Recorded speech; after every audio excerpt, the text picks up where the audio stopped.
gotta bring ass to get ass. What the fuck? Have What you is ever heard that that? about? What is that? What can somebody please? My brain just went to porn. I was like, we going to sex club. Okay, cool. All right. We going to sex if club. you want to fuck, you gotta bring some ass with you. That's what I. Okay, cool. You gotta bring ass to get ass. We pray at night for the helpless. Hoping you get us through breakfast. Wishing somebody come save us. Black lightning's back, come to shock the haters.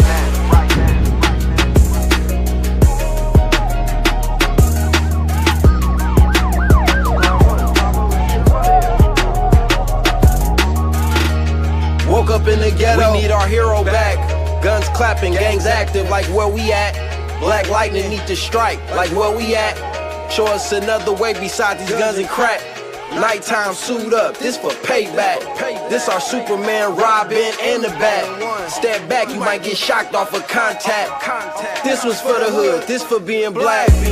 We ain't got no hope, they killing every day. I mean, we need you in every way. We need results, we don't need to see your face. Here we come, just to say the day. Here we come, just in perfect timing. To help the needy and guide the blinded. Last night I saw a superhero, he was black. He said, this is for the street, Black Lightning's back. You didn't know, but I knew. The one person that's in the room with me. One person, yeah. It'd probably be like a dog or a bird or something. Probably an animal. Like, cause my lady, my lady just doesn't watch it with me. She refuses? Well, she wants to watch the whole thing from the beginning. So eventually I'll probably sit through it again. But yeah, they're just kind of sitting in the DVR waiting for her. But yeah, she comes in every so often. She kind of likes what she sees. So I think she's going to eventually, get to it. Right. So I say, when this is over, we just choose. That's when we're gonna jump in reviewing that Jessica Jones. I was gonna ask you that today. Yeah. So because I wanna start watching it again before we. And we can even go like I said, we can go like so a couple episodes, but just like we do this, because I mean, fuck, we at this point we're reviewing that cast. So yeah. So like while Black Lightning gone, we can review Jessica Johnson. That's you. Jessica Jones. We still got to review that. You said you wanted to review that True Blood. I do, and I'm ready for that, man. If you still down. Yeah, I'm about to review that True Blood. But I feel like there's something else I want to review that of, but it'll come. Anyway, so we're recording this shit. We're recording. We've been going for only a couple of minutes. You said you found we gotta all move a little closer because this mic. Okay. You said you found a spot to get it. What kind of t-shirt you got? So I settled on one, man. Yeah, I was saying so. This is the first they're hearing about the t-shirt part. Now that I got recorded the first time, right? Okay. Nah, that's what I was asking. So yeah. So I was looking to see for some Black Lightning memorabilia. I'm trying to get me a t-shirt so I could rep. And found out that they didn't have a lot of t-shirts out there. Not a lot of people are selling them. A lot of them look real cheap and like ironed on situations. That's really surprising. Yeah, but I know that's what I was thinking too. Because I thought at this point in the season, it's kind of it's gained enough popularity and at least for the CW to be producing some things. I don't know if y'all know or not. Oh, it got renewed for season 2, bitch. Monday. Okay, cool. Yeah, that happened Monday. I was all really the superhero shows got renewed except for iZombie. Oh, iZombie didn't get renewed? It's on a bubble because, with CW's newest scheduling, some shows aren't showing right now, and iZombie's one of them. So it's still on a bubble. Wait, wasn't iZombie on like season 2, 3? No, they're on like 3 or 4, right? Yeah, I want to say 4. Is that good? Like what? People that watch it like it. Yeah, I hear a lot of good things about it. It's not getting amazing review I remember watching ratings. the pilot and I just was not feeling it. I'm just saying, it's not getting great ratings, but it's getting good reviews. Right. The people who love it. I mean, I've never heard anybody that watches that show that like watch it like regularly ever they always tell me, oh, it's really good, it's really cute, this and that. So it's just not my cup. I'm not really into zombies and just never give it a shot. But that's the only one because a lot of people don't even know it's based on a comic, but it's a comic book show. And Right. Yeah. I didn't know that either in the beginning. I didn't know that. So, but that's the only of the comic book show. But Supergirl, Legends, Arrow's coming for season 7. Arrow says Supernatural. If you can do it, Supernatural, we can do it. Because Supernatural got renewed. Supernatural was canceled, dude. It got canceled and got brought back. Ah, okay. That's what because the popularity and its fans love it so much. So now I think it's either going on 14 or 15. Wait. Supernatural is going. That's what I'm about to start it from the beginning. We can review that if you want. Supernatural, I'm down. Yeah, I'd go for it. Yeah. Season? They're on season 14. What the? That has to be like a record. Nigga. I don't know how they could do it though. It's a record for CW shows. Have you ever watched like any of it at all? Like, No, ever, I haven't seen any of it. I just know the base concept. Is it vampire? Okay. They dealing with all. It's like the title. They deal with all that shit. They dealing with vampires, all kind of supernatural events. It's almost like X-Files with two brothers. That sounds really cool. Yeah, but that's a good. Yeah, that's what. But instead of leaning into the alien, it leans more into like spirits and shit. Because whenever I see commercials, I see stuff dealing with demons. Yeah. Ooh. I see stuff dealing with angels. I still see crazy shit like fairy tale creatures and shit. Sometimes you might deal with the monsters. Like I might have to watch that. that's why I've been meaning to start this show. But when you tell me, like, when it was on season 10, I said I was going to start. And then I kept on saying, bitch, it's on season 10, though. 10? Really? Like, what? And now, that was 4 years ago. 4 seasons ago. Now we're on season 14, and I'm like, whew. It used to be, I remember when it was on season 8 and it was on Netflix, I was like, well, this seems like a lot of show to get through. This is a nice it's intimidating. binge-worthy thing. Right. And, I just couldn't stick with it. I think it's something else happened. Something else more interesting happened, and then by the time I got back to it, I just kind of lost interest. Right. But it wasn't a bad show from what I saw. I think it's one of those that found its footing and then went hard. Like I often say about Agents of S.H.I.E.L.D. and I say about Arrow, about I can understand if somebody wasn't into necessarily the first seasons of those shows, but if you stuck with it, like Brown, like, but Agents of S.H.I.E.L.D. is like the end of season 1, for Arrow season 2. But it's like, you know what I mean? Certain shows, when they find their footing, they just take off. Right. So I can imagine Supernatural being one of those like little niche type shows, but then once they knew what it was supposed to be, once you really get into that rhythm, it's like because it's hard to watch the first episodes of certain shows. Yeah, and a lot of times some shows. Agents of S.H.I.E.L.D. I know Agents of S.H.I.E.L.D. one of them, but I swear to God, Agents of S.H.I.E.L.D. some point in life, Marty, that might be what we review just so I could get at your fucking ass. But at some point in life, nigga, you gonna watch Agents of S.H.I.E.L.D. and you gonna realize, you know what, Bats, you were right. I venture to guess it's probably not going to be in the first season, though. It is in the first season. Oh, really? I'm going to say that in the first season? There is nobody has anything good to say about the first season. I bet you they do when you get into the specificities of it.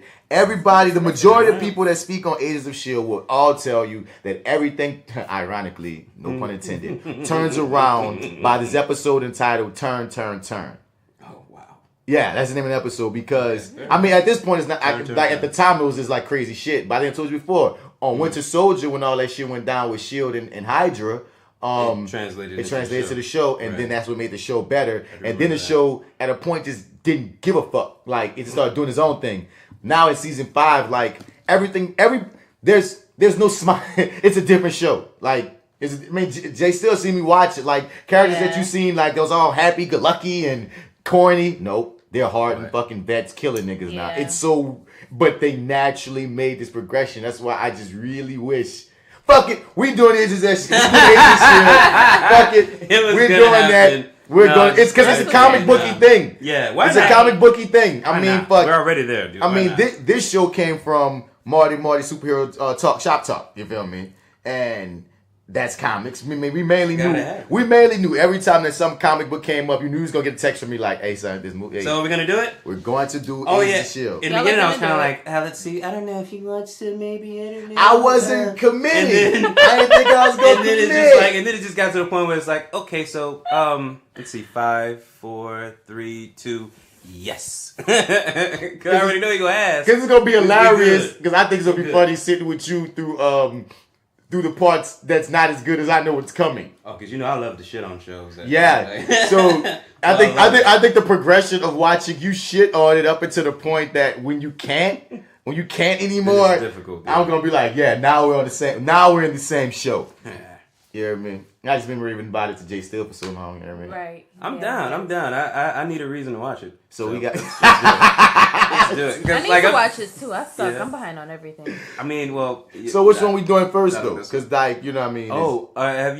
How far are you along in Jessica Jones? Oh, whoa. What was that laugh? Uh-oh.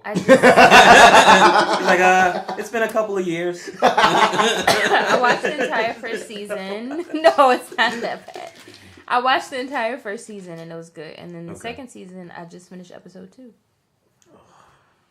Okay, so you're still a little early on. You That's heard cool. that sigh? It was a sigh That's of totally disappointment. No, that is because I have to go back and start at 1. I think to have like a really good discussion. So that's I'm gonna say it's cool because we're not starting this until Black Lightning's done, right? Yeah, so we got like 2 more weeks. So you got so at least 2 weeks to knock out Jessica Jones, and we could do Jessica Jones in 3s, and we could do Agents of S.H.I.E.L.D. in 2s.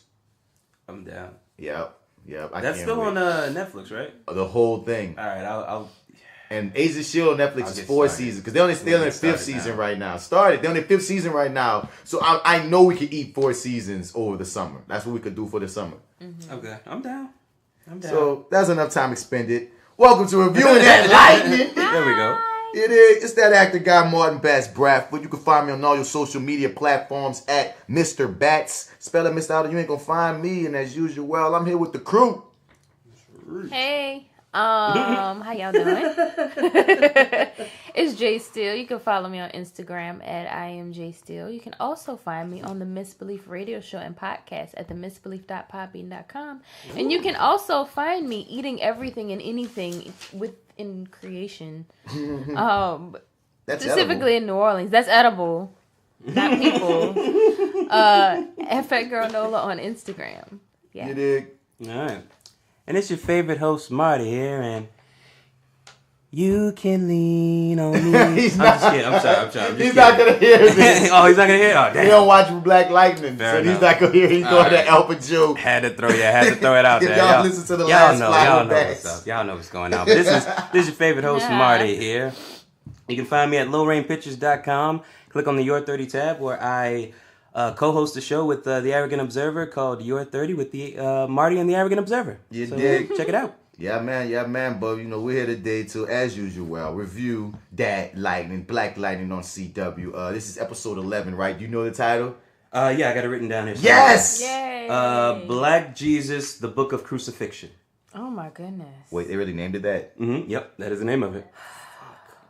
What? What's wrong? You don't like that? I don't like any of these titles. They're very like Tyler Perry-ish. They are kind of. I'm not gonna lie to you. Oh my God! And I don't want to burn no bridges because I'm planning on being on this show someday. No, fair enough. I want to be on this damn show too, but them titles are crazy. I'll sit in the writer's room. I'm dope. So he's happy. I'm out wearing that bitch, nigga. Yeah. Don't leave me out now, y'all. Don't leave me out. Don't leave me out in the rain. All right. Sonny. He got me. He with me. Yeah, he's with me. Everybody loves them. Tell me, baby, can you stand the rain?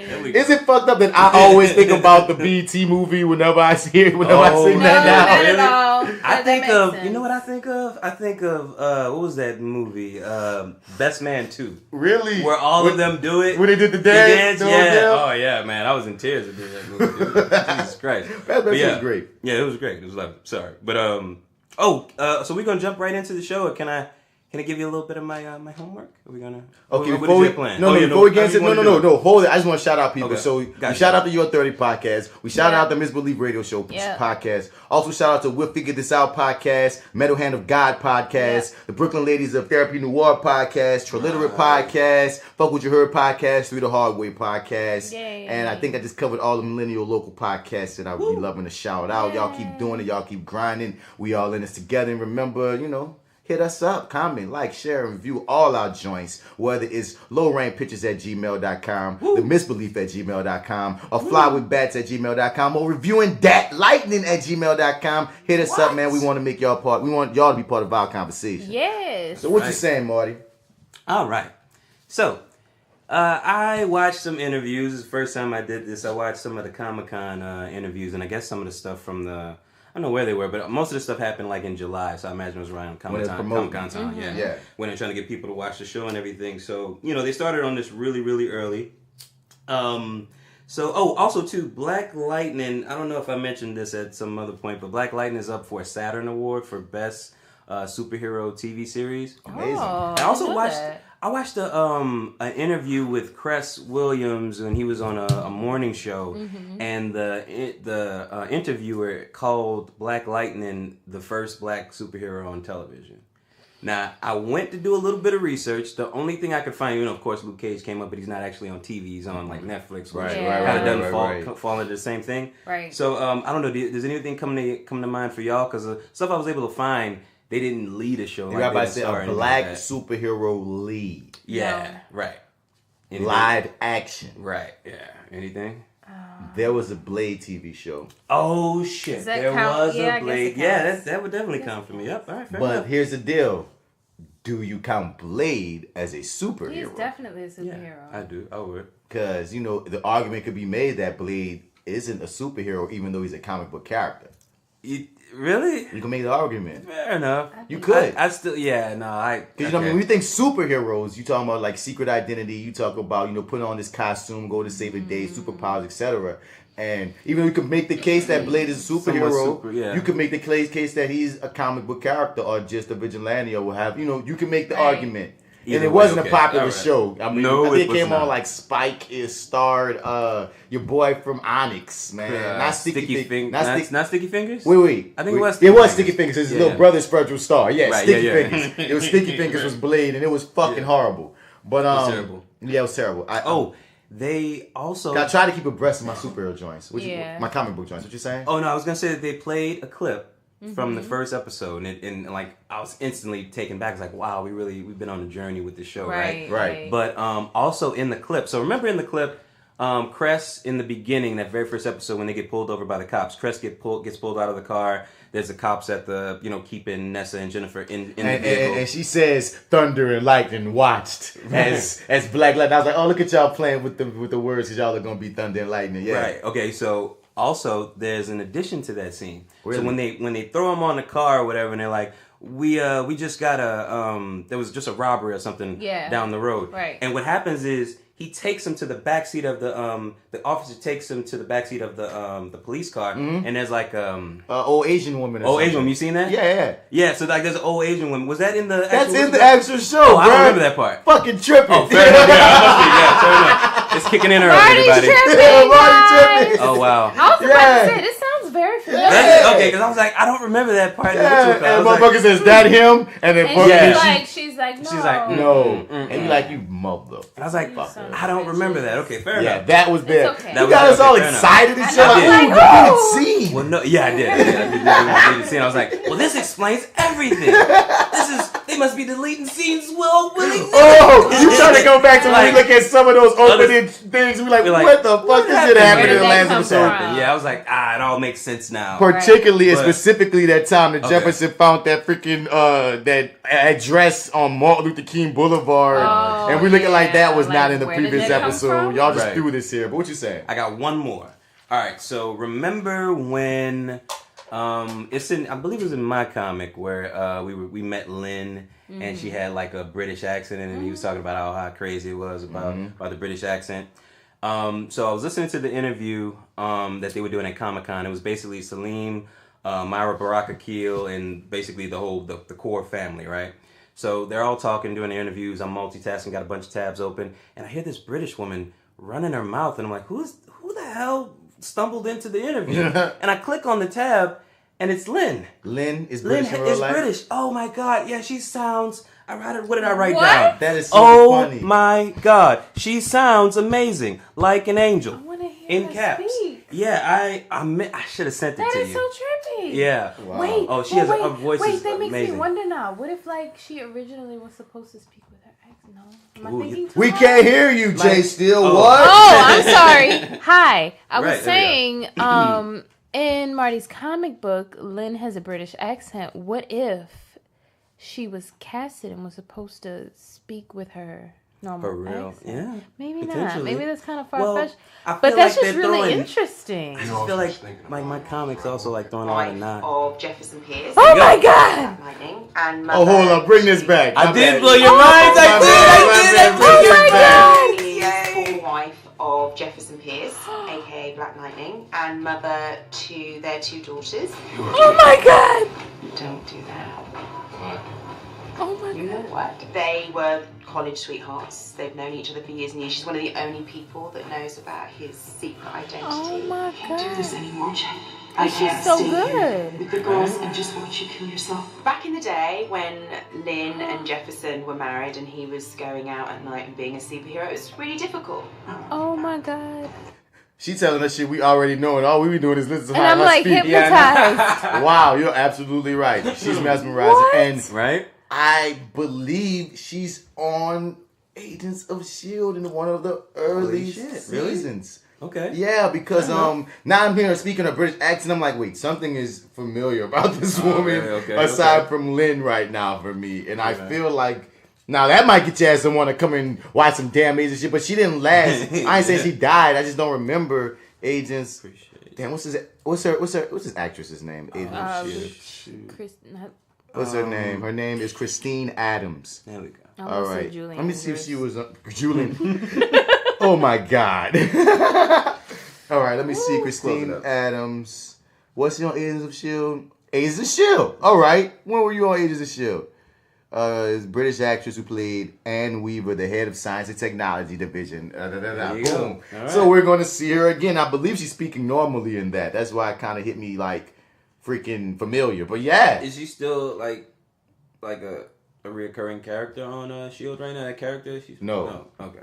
But I'm not saying that means she died. This show from season to season goes through shit. That's what I'm saying. Like, to see it from the first season to the fifth season, like if you used to watch one episode of season 1 and if you used to watch one episode of season 5, you feel like you're watching two totally different shows. You're like, what the fuck's going on? Like, in all the best ways possible. Okay. But they go, so it's like from 1 to 2 it's a left. Then from 2 to 3 it's a left. Then 3 is like they just keep going these lefts till they found their way. Because even though they started getting better from season to season, to me, from season 3 on up is when S.H.I.E.L.D. start being like, okay, this is must see now. Like season 1, I was like, I'll watch it. Then it made that turn. I was like, okay. Then season 2 was like, I'm watching this, but I cannot watch it, but I'm curious. Right. Then by season 3, I'm like, Every episode, what the fuck are you guys doing? How did you do it? So hell yeah, you keep hearing me delve into Agents of S.H.I.E.L.D. We're gonna review it now. Yeah, no, we're going to, and now we have a Black Lightning link with Christine Adams, aka Lynn, popping up at some point. So it's gonna be fun just seeing her pop up, be somebody else, and not be nagging ass Lynn. Right. Even though she wasn't nagging this episode. She's gotten a lot better. You did, but anything else? But no, that was it. I just wanted to blow y'all minds with that real quick. That was all I had. Yeah, my mind is blown. Like, Yeah. I was not prepared for that. Right, oh my goodness. All right. Because That's all I got. I have a serious fetish for like Black British women. Like, it's just the accent. It's just the accent. Black British people are just amazing. Yeah, man. Like, love it. see, I understand when women talk about Idris and they be like, oh my God. Because I'm in the presence of men, I'm gonna silence my tongue. But no, you don't have to ever silence your tongue.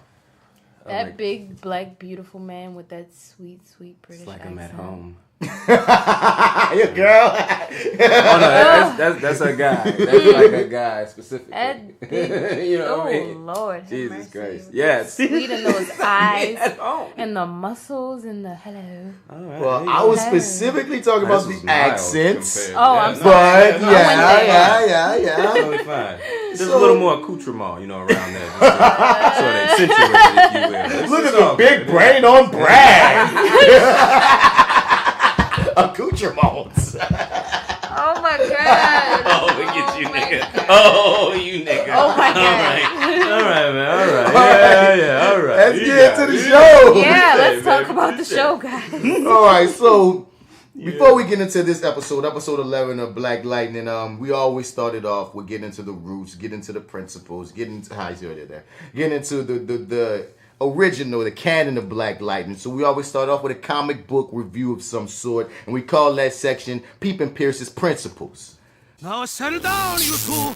I give it to you, Black Lightning. So this week, Peepin' Pierce's Principles fall. Shut up, damn it! Shut up! Fuck you guys. He just had a mini stroke, y'all. He's okay. He's fine now. Oh man! Oh man, that happened in front of us just now. Oh God. Let's make sure that we ain't full up here. Let's make sure we got. We got battery, man. We good. Cool. Shouts out to my dude big shout out to my dude. Shout out to the Rice Krispie treat. Oh, yeah, that's a great Rice Krispie treat. We just ate an amazing Rice Krispie treat. It was magical. Yeah. And I need y'all to delve into everything that I just meant in my amazing. Okay. Anyway. Oh, okay, cool. Yeah.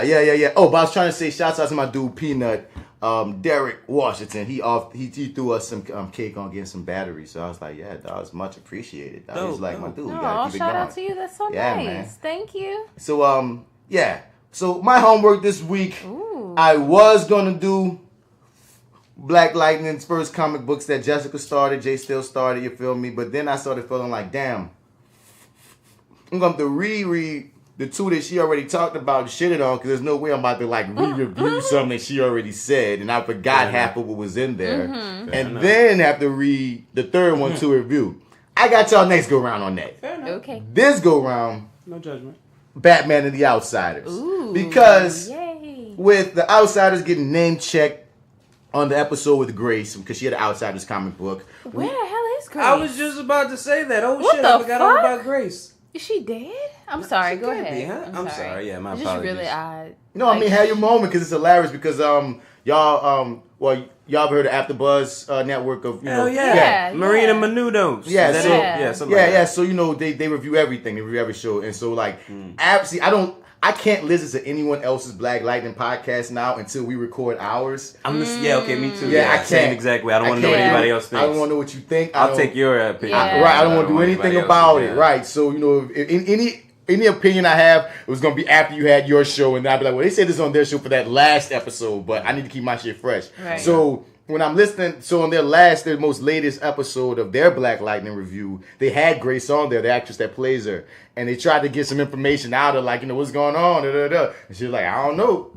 Like, whenever they hit me. Wait, what? Know. She ain't dead. She knows she's still there, but she don't know when her character's coming back. Oh, that means she's not coming back. So she's not on the rest of the... She said from what she heard, the only thing she knows is this, that they wanted to have Anissa get solidified in her walk, in her story, in her journey as a hero before we go back into focusing on her relationship. That's cool, but my whole thing is like there was such a big setup for Grace, and they had their moments. Like, it just seems weird for her to just be gone. So like, gone. There's a lot of excitement, yeah. It's super gone. It's like they could have sprinkled. But they did give us a slight sprinkle when she called her. But like, even with that sprinkle, like, it had been a few episodes, so it's kind of like, oh. And then we still haven't seen her. Right. I don't know. I forgot about her. I forgot she existed. Yeah. I forgot about that whole storyline. Well, she had an Outsiders comic book. And another thing about the Outsiders comic right. that also can lend itself to being relevant in what I'm speaking on, even though I don't think it happens in this run, is Thunder and Black Lightning are Outsiders members. Batman and Black Lightning are the main two that started the Outsiders, and the Outsiders are Batman's little squad. At one point, he quit the Justice League and he made his own little squad to deal with shit, and they're made up of like these outcast type cats that nobody else basically rock with, and he made a squad. Batman's good at making squads. So Batman and the Outsiders, this is issue 1. And issue 1 on the cover, and this is in the 80s. This is an 80s comic book. So some things are dated. But one thing I really love is we got badass Batman in the 80s, because there was a point in time in Batman comics, like in the early comics, he was like a hard, bad, dark motherfucker. Then he went through that campy run around the 60s and the 50s, like the 60s show, and it was like this happy ass Batman and shit, Super Friends Batman. But then around the mid to late 70s, they started flipping Batman and making him darker again, and making him like a badass, and making him more like the Batman we know of today. Like Frank Miller. Did Frank Miller drop that? I think it was in the 80s or mid 80s. I want to say 84, 85 at some point. Frank Miller dropped Dark Knight Returns, and that was it. Batman was the Batman we know. He ain't smiling. He don't have the bat pillow or the bat freaking happy pill or whatever no more. He's badass Bruce Wayne. Right. So on the front of this cover,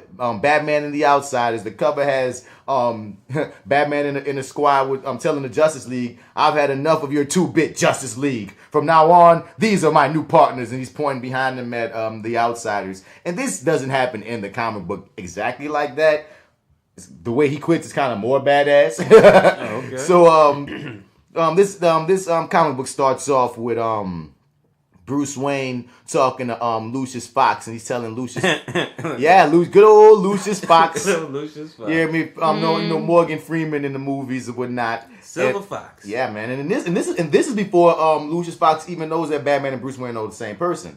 Oh, because it's notorious even in the comics that Lucius Fox figured that shit out on his own. He know his identity, but no, he don't know him in this one. Right. So Lucius Fox, he sends him on some meeting for Wayne Tech, some business meeting for his company. Meanwhile, Batman doing what Batman do. He kicking all the ass. He kicking all the ass and whatnot. And he what happened on this part? He saw that some shit about to go down. And at the same spot that Lucius Fox is going to do his business at.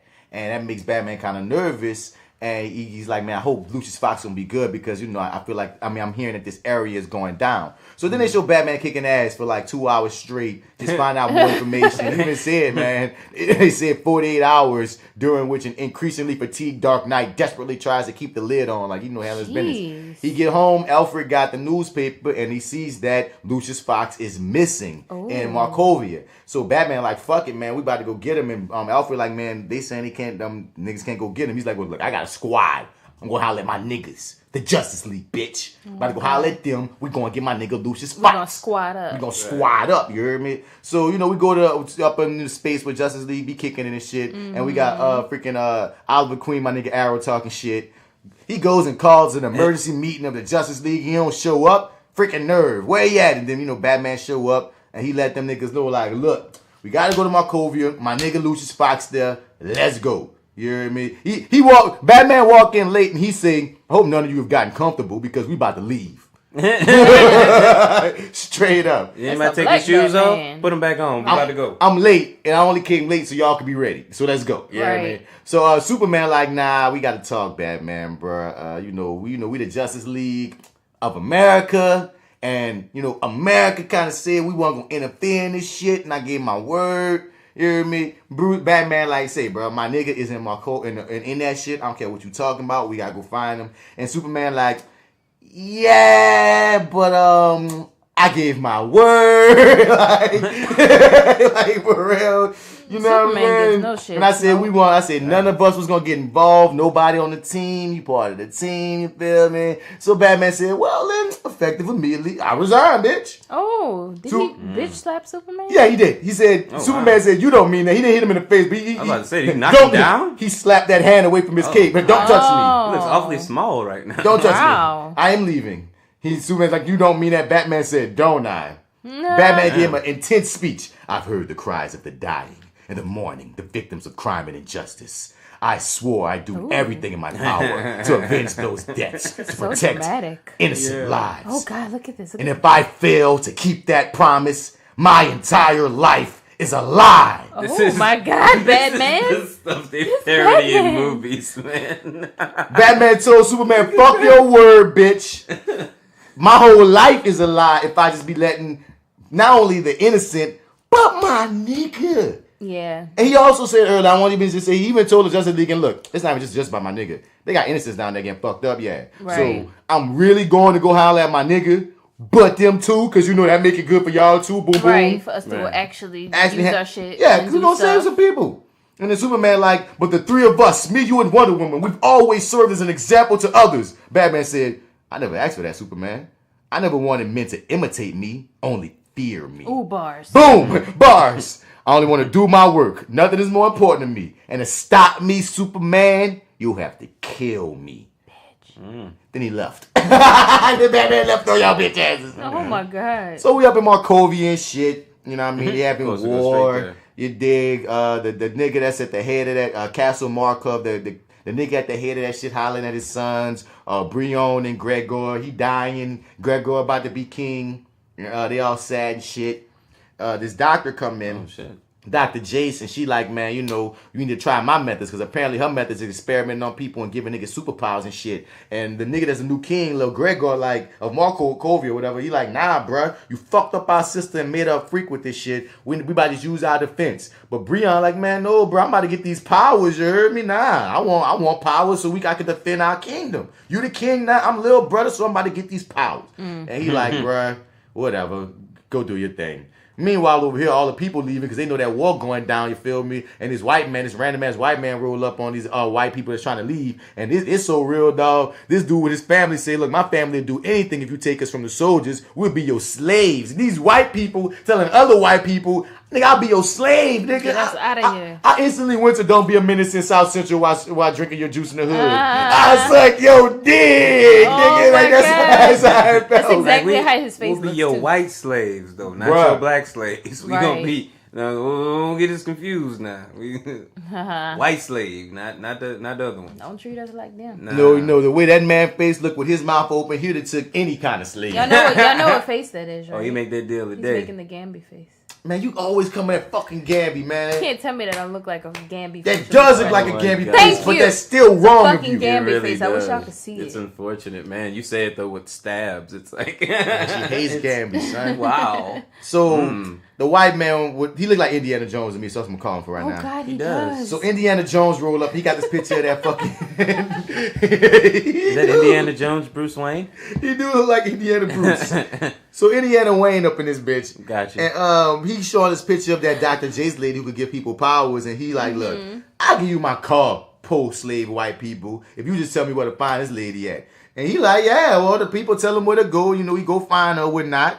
You feel me? So then we get to this another spot where they got this Markovian soldier. No, he one of the rebels. One of the rebels up in there, this soldier, he roll up and he find this black man, who is Black Lightning, Jefferson Pierce, but he looking like Jefferson. all right. And Jefferson like, pardon me, young man. And the nigga like, huh? And then Jefferson like, oh, you speak English, huh? Okay, well, take me to your leader, bruh.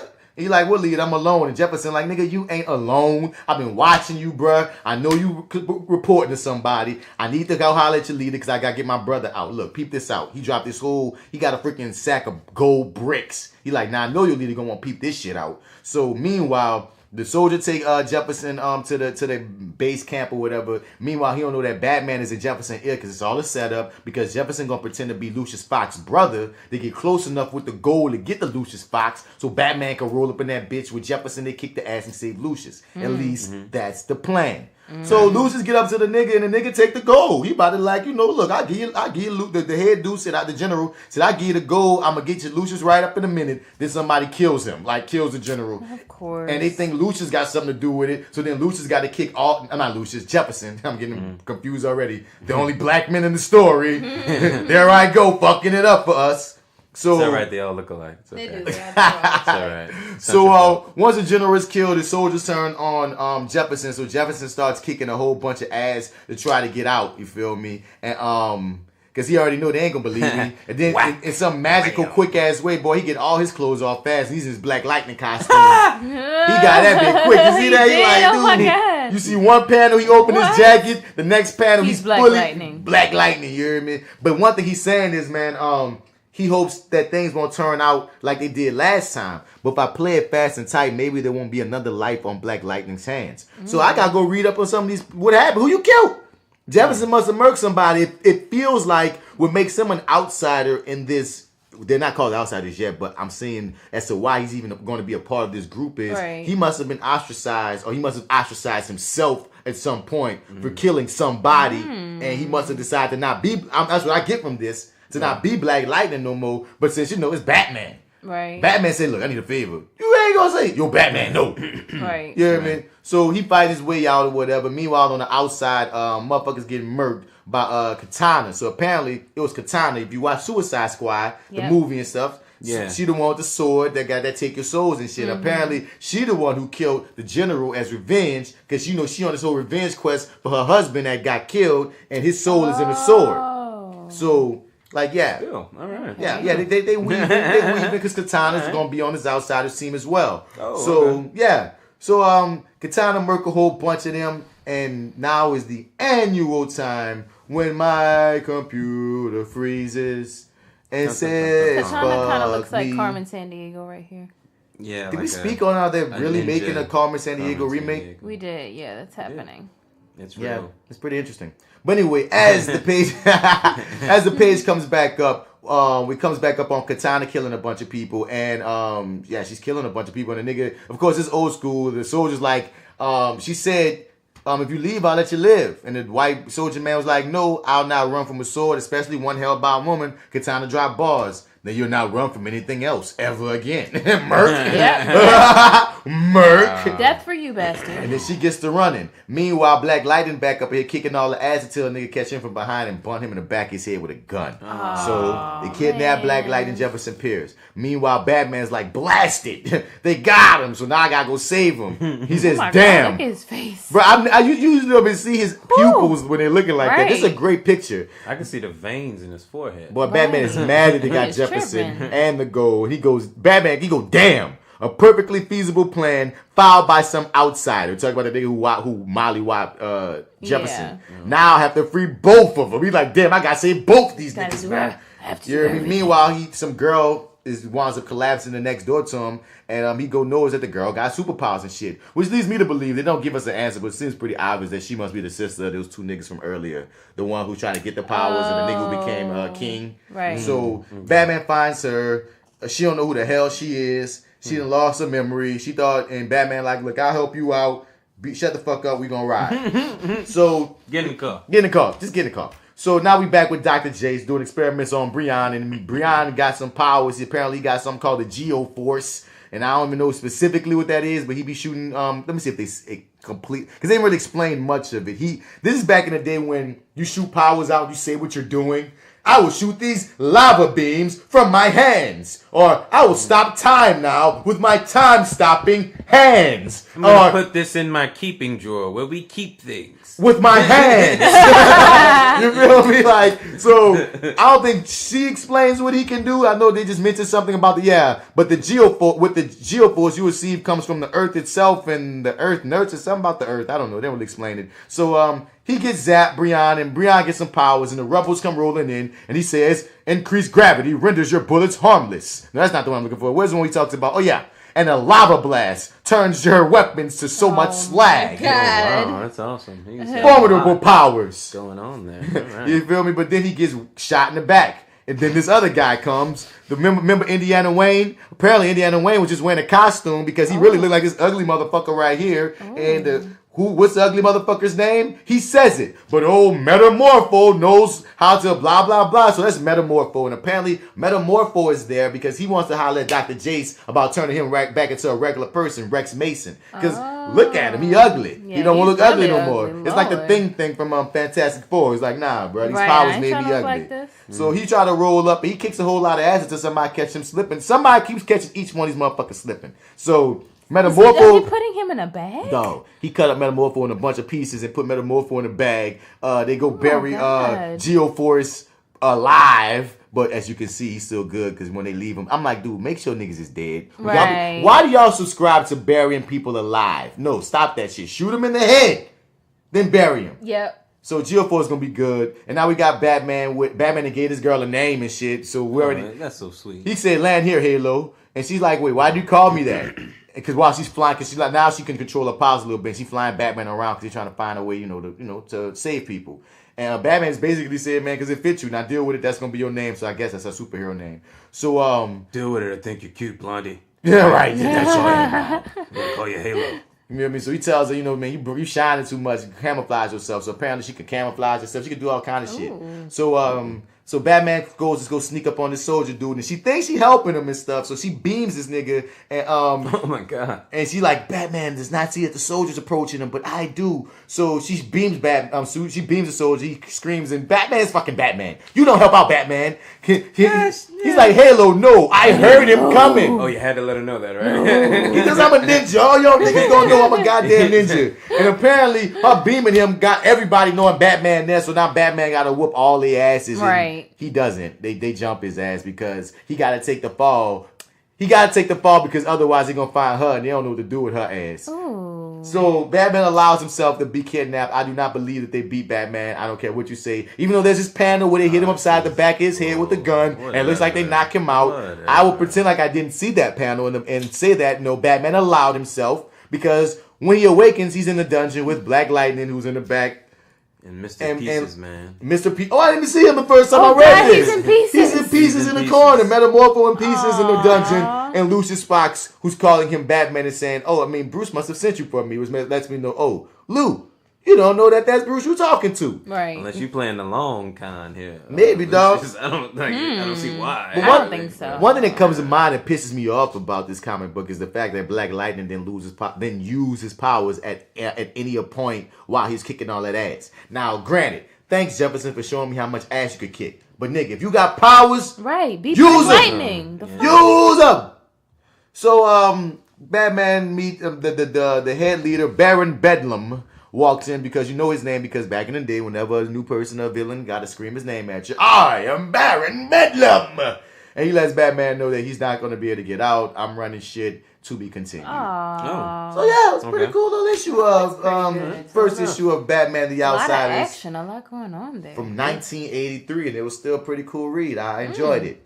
So yeah, man. So that was just a piece of Pierce. He was one of the founding members of the Outsiders, and I got a chance to read about my dude I really got to see my dude Batman and my dude Pierce all in the same comic book. I'm excited about that. I was happy about that, and that was that for this week. I had my homework done. But let's get into that nitty gritty. Let's get into the reason why a majority of y'all are probably here, you heard me. Let's get to that review of Black Lightning, episode 11, Black Jesus. The Black Jesus and the Crucifixion of Medea and Tyler Perry. Terrible. It is Black Jesus, the Book of Crucifixion. I got nothing. All right, I got nothing. Let's get into Lord it. have mercy. Literally. Goodness. Jefferson Pierce is one of the most distinguished members of this community. Turn around, put your hands behind your back. You're under arrest. They'll throw him in a black site and confirm that he's Black Lightning. And then what? They'll kill him. I'm being set up. I got you dead to rights. We're the only hope he's got. There are certain things no one can train you for. Everything you need is already inside you. Black Lightning.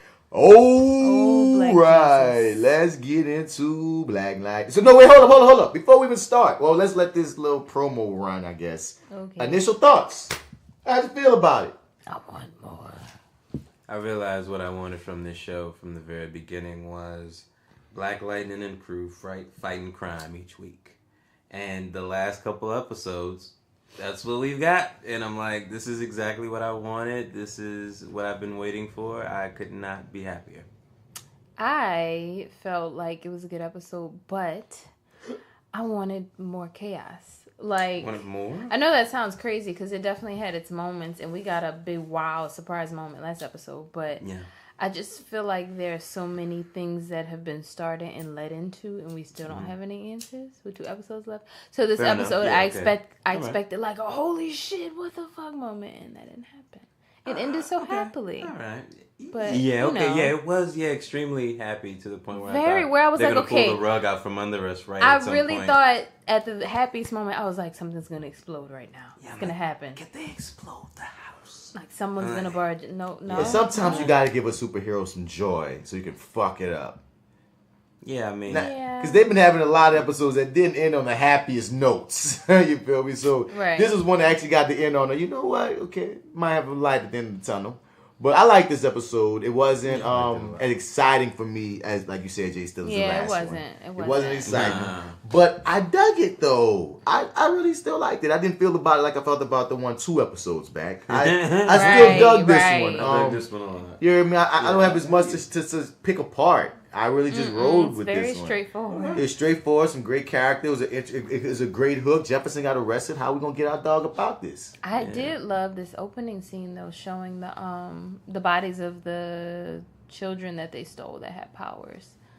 Just showing how they moved them, and then they talk about it's Principal Evil Big Booty or whatever. Vice Principal McDotty. I wrote it down here. I forgot her real name. What's her real name? Wait, what is her character's name? Oh, shoot, does she have a name? Come on. You know she has a freaking name. Keep going though. It's one thing I do appreciate is the tokenism of white people in this show.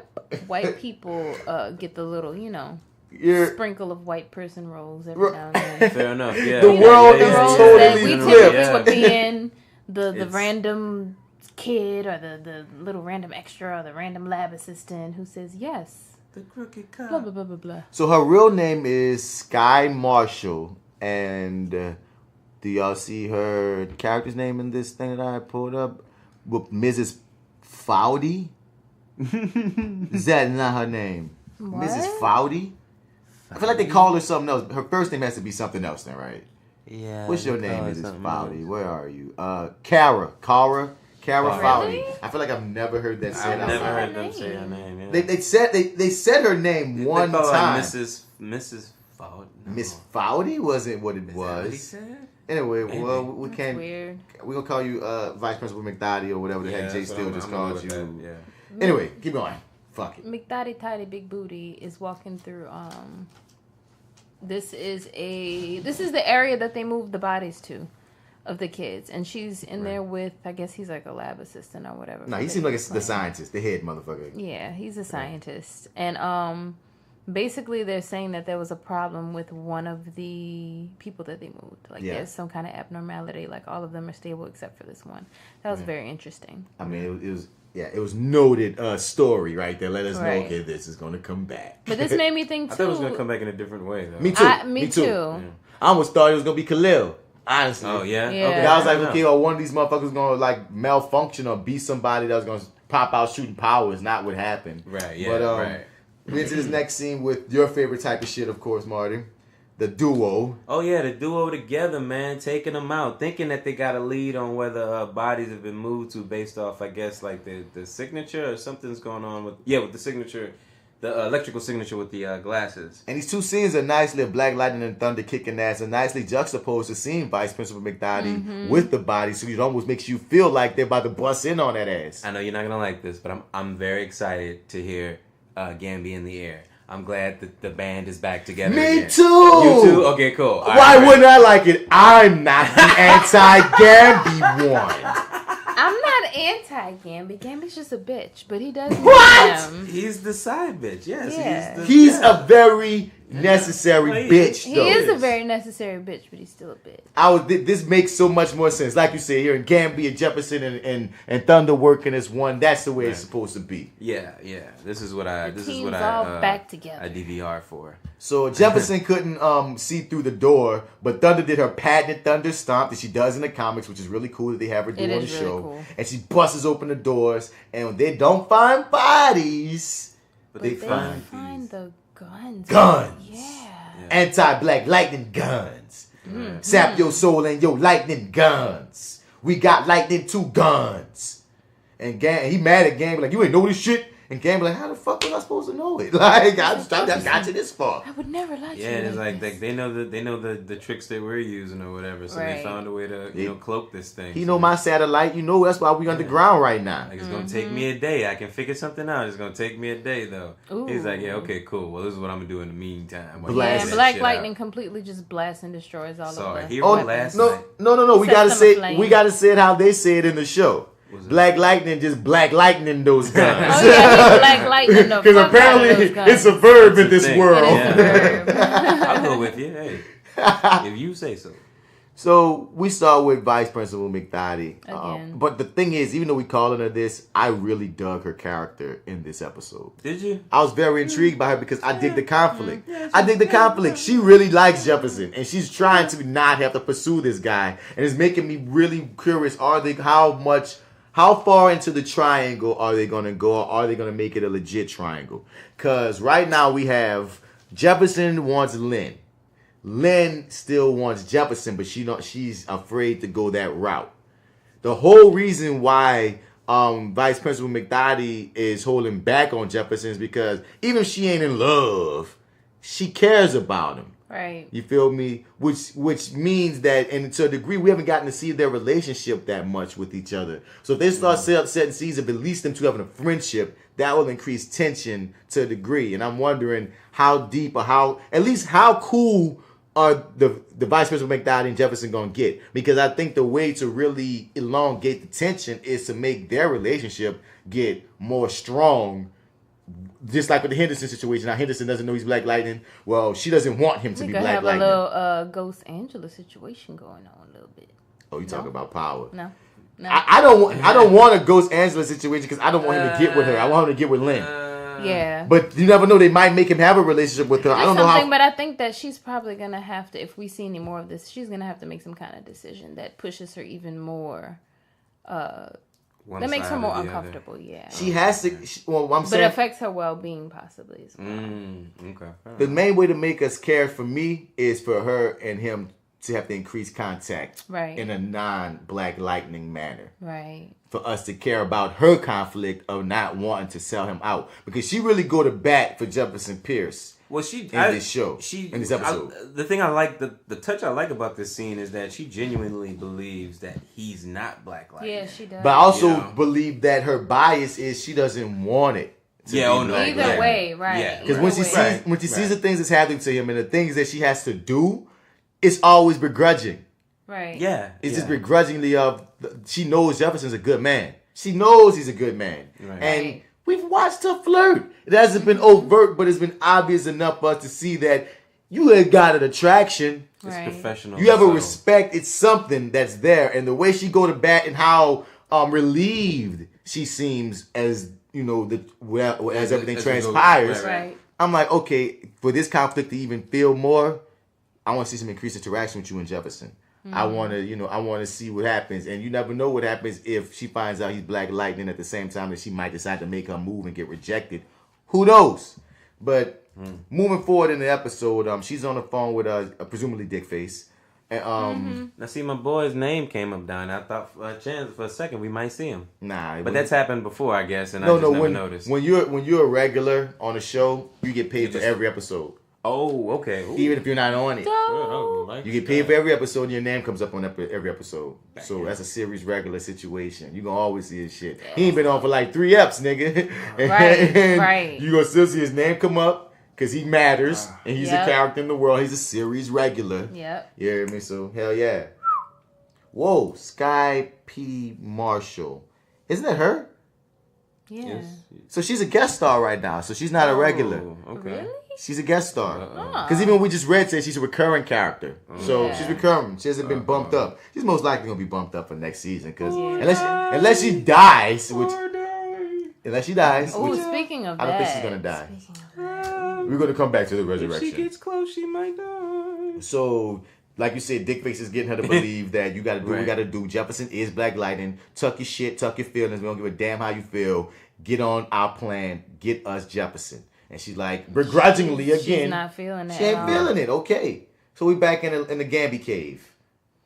Right. And then, I don't know, man. I'm still nervous about this whole spot because they're looking for y'all. And you are underground. You didn't leave the building. You're just hiding underground. Right. And Gambi doesn't look like he's going to be much help in the fight right now. No, Gambi looks like shit. And he's so apologetic about missing the ball on where the bodies are. Jefferson's just being cold with him. They're really just, at this point in the episode, business partners.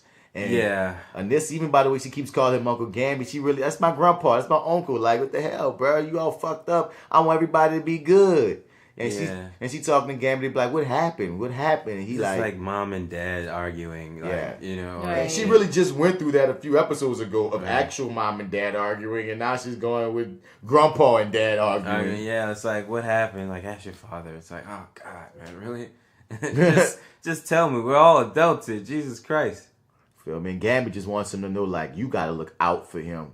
You need to look out for him. You need you to have his back because Gambi cares so much. Better decisions. Because Gambi's such a great person, J.Steel. Because Gambi cares, J.Steel. Gambi cares too much. Don't go too far. Okay, he's not a great person. He's got a good heart. He's not a great person. He's got a good heart. Okay, he's got a good heart. Can we give him that? He has a heart. Yeah. Is it good on Tuesday and Thursday? It's good probably like a couple of days ago. I don't know, man. When is leap year? Okay. Just got weird. I've been outvoted. Apparently, Gambi is trash. Gambi is not trash. She's garbage. But I like that, Anissa gave her uncle a kiss on the forehead and said, man, I still got you, uncle. He felt so good. He had such a great smile. I will say this. Gambi, you are trash for being stupid enough to think that spying on minority children and reporting back to white government officials was going to end up with some fuckery happening. He is getting what he deserves. But I do appreciate that once you saw what they was doing with this information that you tried. But no, fuck that for you. You still watched it. So fuck you. Yeah. But he's not eternal trash. He's trying to, He's trying to make amends. I'm still pro or whatever it is, Gambi. So now we're in this freaking with this under the bridge with the homeless people. It's just like Batman Begins. It looks like when they make that drive over to where the poor people are. Yes. The Narrows. Yeah. But I like the way Kara, Miss Fowdy, whatever her name is, Vice Principal McDowdy, pops up in the shadows because I'm part of ASA too, niggas. And as soon as she like, y'all better listen and get my information out this trash can. They're like, man, this is a setup. And the two crooked cops, one of them is the bald one that Henderson already had beef with, and the other one is some new looking motherfucker that we never seen before. Well, I think we kind of seen him in the background maybe once, right? The last episode. We may have, yeah. Henderson was spying on a couple, so I guess I didn't really focus on him, but Right. So he could have been there, yeah. As soon as they try to leave, boom, red beams on them, man. Like, dog, these ASA people ain't no joke. You heard me? So these two crooked cop cats, we'll get the information. And information is basically, set up Jefferson. Started as an offer, but now it's a fucking, you thought you had a choice? Right. Yes, indeed. So they get this stuff and they, and once again, even as he's telling them to, okay, do what you got to do, get the warrant, take down Jefferson, she don't want to say it. I like that she's remaining anonymous. Like I said, this episode made me, rock with her character, dog. Her acting choices, her arc. I dug it. But see, I'm just catching this. Everybody knew that this whole setup shit was bullshit. Nobody bit into it. But even in this moment right here, when he first get in, it's like, yo, who is it? And it's like, Jefferson Pierce. And he's like, this is some bullshit. Even he knows it's bullshit. It's like nobody believes in this thing. It's just but that's like a theme that we'll see, throughout the whole thing. And it's just, I don't know. Except for that one white lady. But make your cameo, lady. Make your cameo. But the realness is this, bro. The realness is this, dog. I often look at it when this message is implied here, but it's more apparent to me. It's more apparent to me when anytime I see Jefferson in the freaking handcuffs or hacked up by police, it always reminds me that no matter who you are as a black person, whether you're the most highly esteemed person in the world or you're a hood thug, whatever the fuck they want to call you or not, you still got to comply, and they still got the same bullshit you got to deal with. So I have questions for you when we get to those scenes in turn. Well, I'll wait till we get. We'll get to them. Yeah. But what I'm saying is, so when I look at how all these things you have to do to take down a good man like that, it's one of those things. That's even though, like you say, it's preposterous. If the right people sink their teeth in.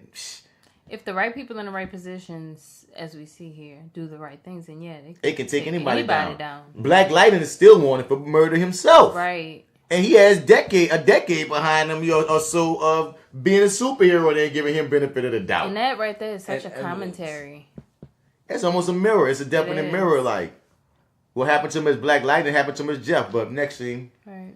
But yeah, so they sort of have the conversation about Anissa and Jefferson. Anissa and Jefferson have the conversation about Gambi and what happened, and she makes the argument. Well, he tells her what happened about Gambi getting worked over by the ASA, trying to find out who Black Lightning was, and Jennifer makes the argument that that means you can trust him, and she literally says you're still here, so that means you can trust him. Right. You see his face. He's all fucked up. He's still really, really, really reluctant about it, and he kind of just leaves it up in the air at the moment. I'm glad that he always takes his licks. Jefferson as a character, even when he called himself a hypocrite that time. Yeah, right. Okay, when Anissa was saying I feel like he was like, man, look, I'm not gonna lie, I feel this kind of way, and I don't know. He's very open and vulnerable in all the best ways. You dig? He's right. I like the character of Jefferson Pierce. And I like how Crest plays it. So this is a dinner scene. I gotta ask you, these two actors sitting here next to me. I have to ask, how do you all feel about scenes where you have to eat?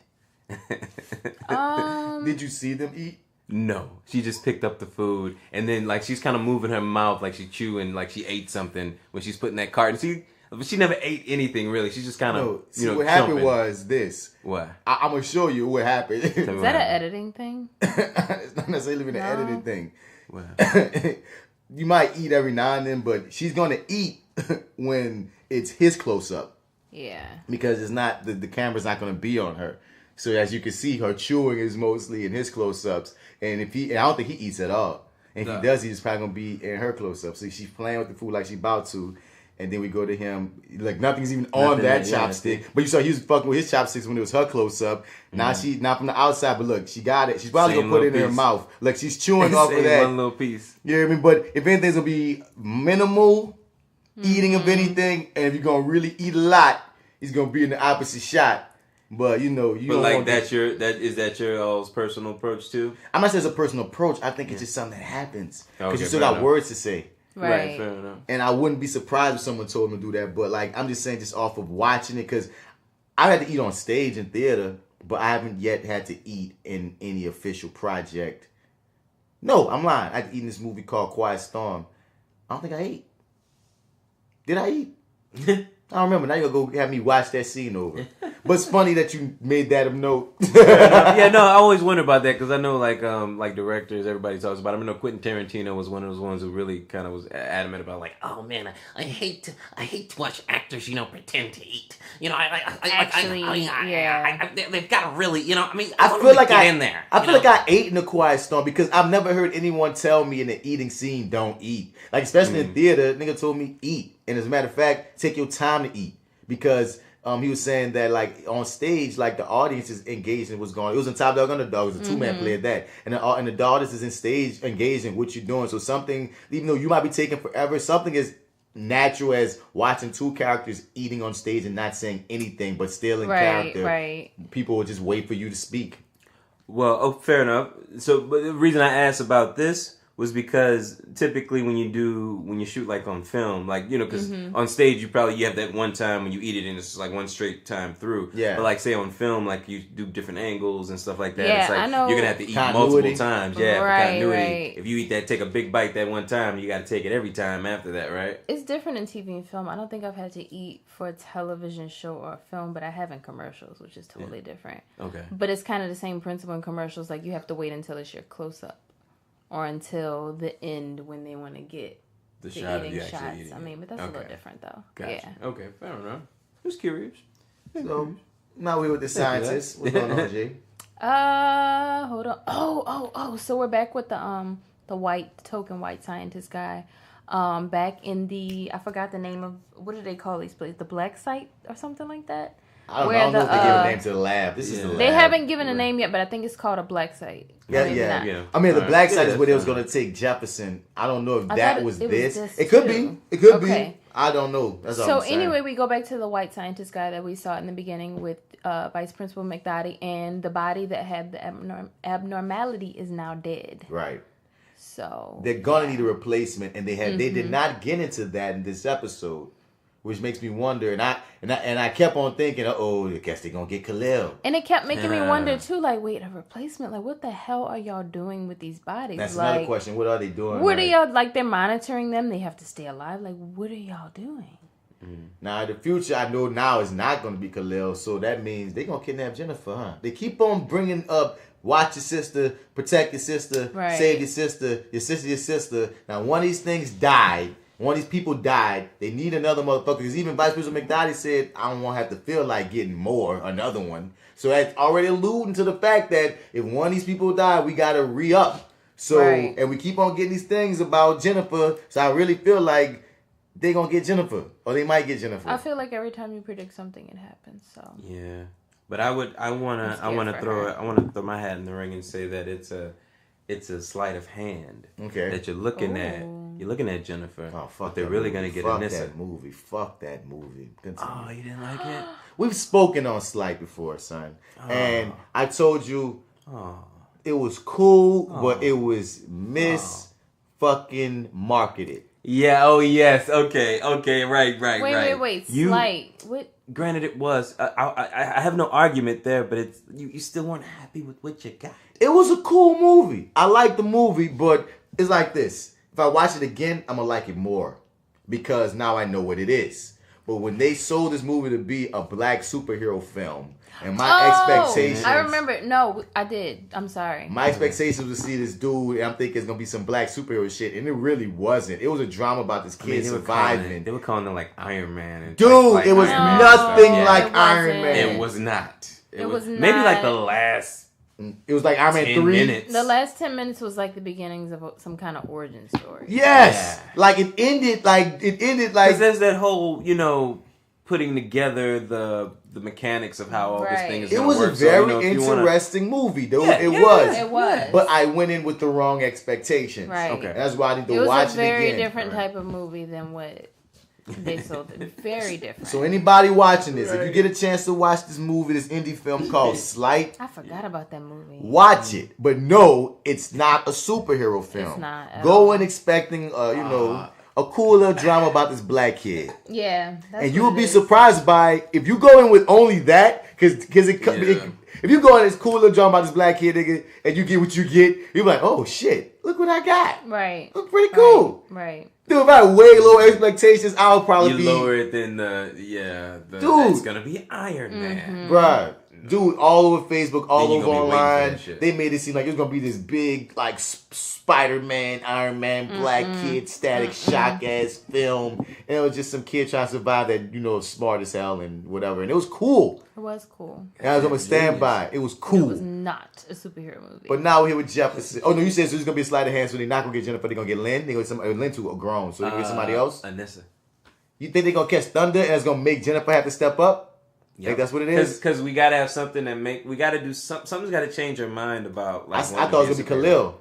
Khalil running that too. Because he running. Could be that too. We gonna get into predictions. Right. But seemingly they're gonna see each other sooner than later. Yeah. Y'all saw the trailer for next week? Yes, that's what I'm saying. Ooh. Seemingly they're gonna see each other sooner than later. But this scene made me feel so sad. Jefferson Pierce, Principal Pierce, outside. What's up, token white boy? Outside, and he's greeting all his students as they walk in with good mornings. You're gonna have a great day. It's such a beautiful day. Mine is to be molded. Jennifer and Anissa walking in talking about Jennifer's having a parking permit. Note that they didn't say that for no reason. Jennifer's gonna have a reason. There's gonna be some reason Jennifer's gonna have to drive coming up. Watch, but they rolling in this motherfucker, and they say, "Hey, Dad, everybody all happy." Everyone's smiling. It's sunny. Everyone's hair's bouncing. Melanin is popping. That's how you know some bullshit is about to happen. Yep. Jefferson once again saying. Oh, and then he said something like, "Watch your sister, Anissa. Keep Jennifer safe.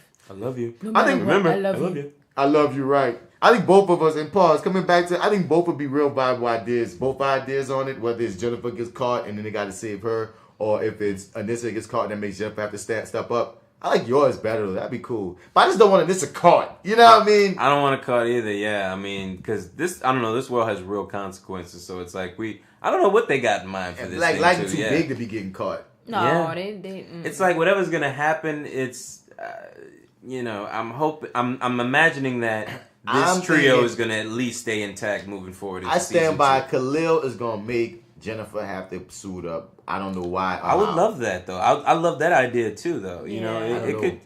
Hey, either way, I'm on board.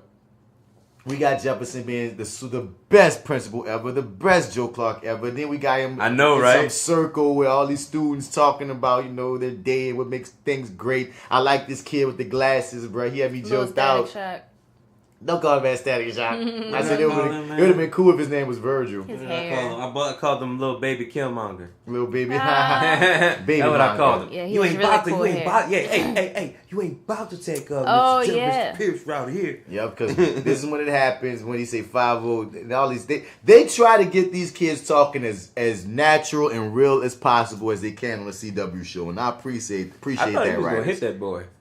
For a second. The way he got up and was looking, I thought he was about to knock that dude. I was hoping for that. I don't know. So the crooked police pop up and they roll up on Jefferson car and all the students and everybody looking at them roll up on Principal Pierce's car. And then in the midst of all this, you see the main crooked nigga, the bald dude that we've been seeing in previous episodes. I forgot his name, began with a C.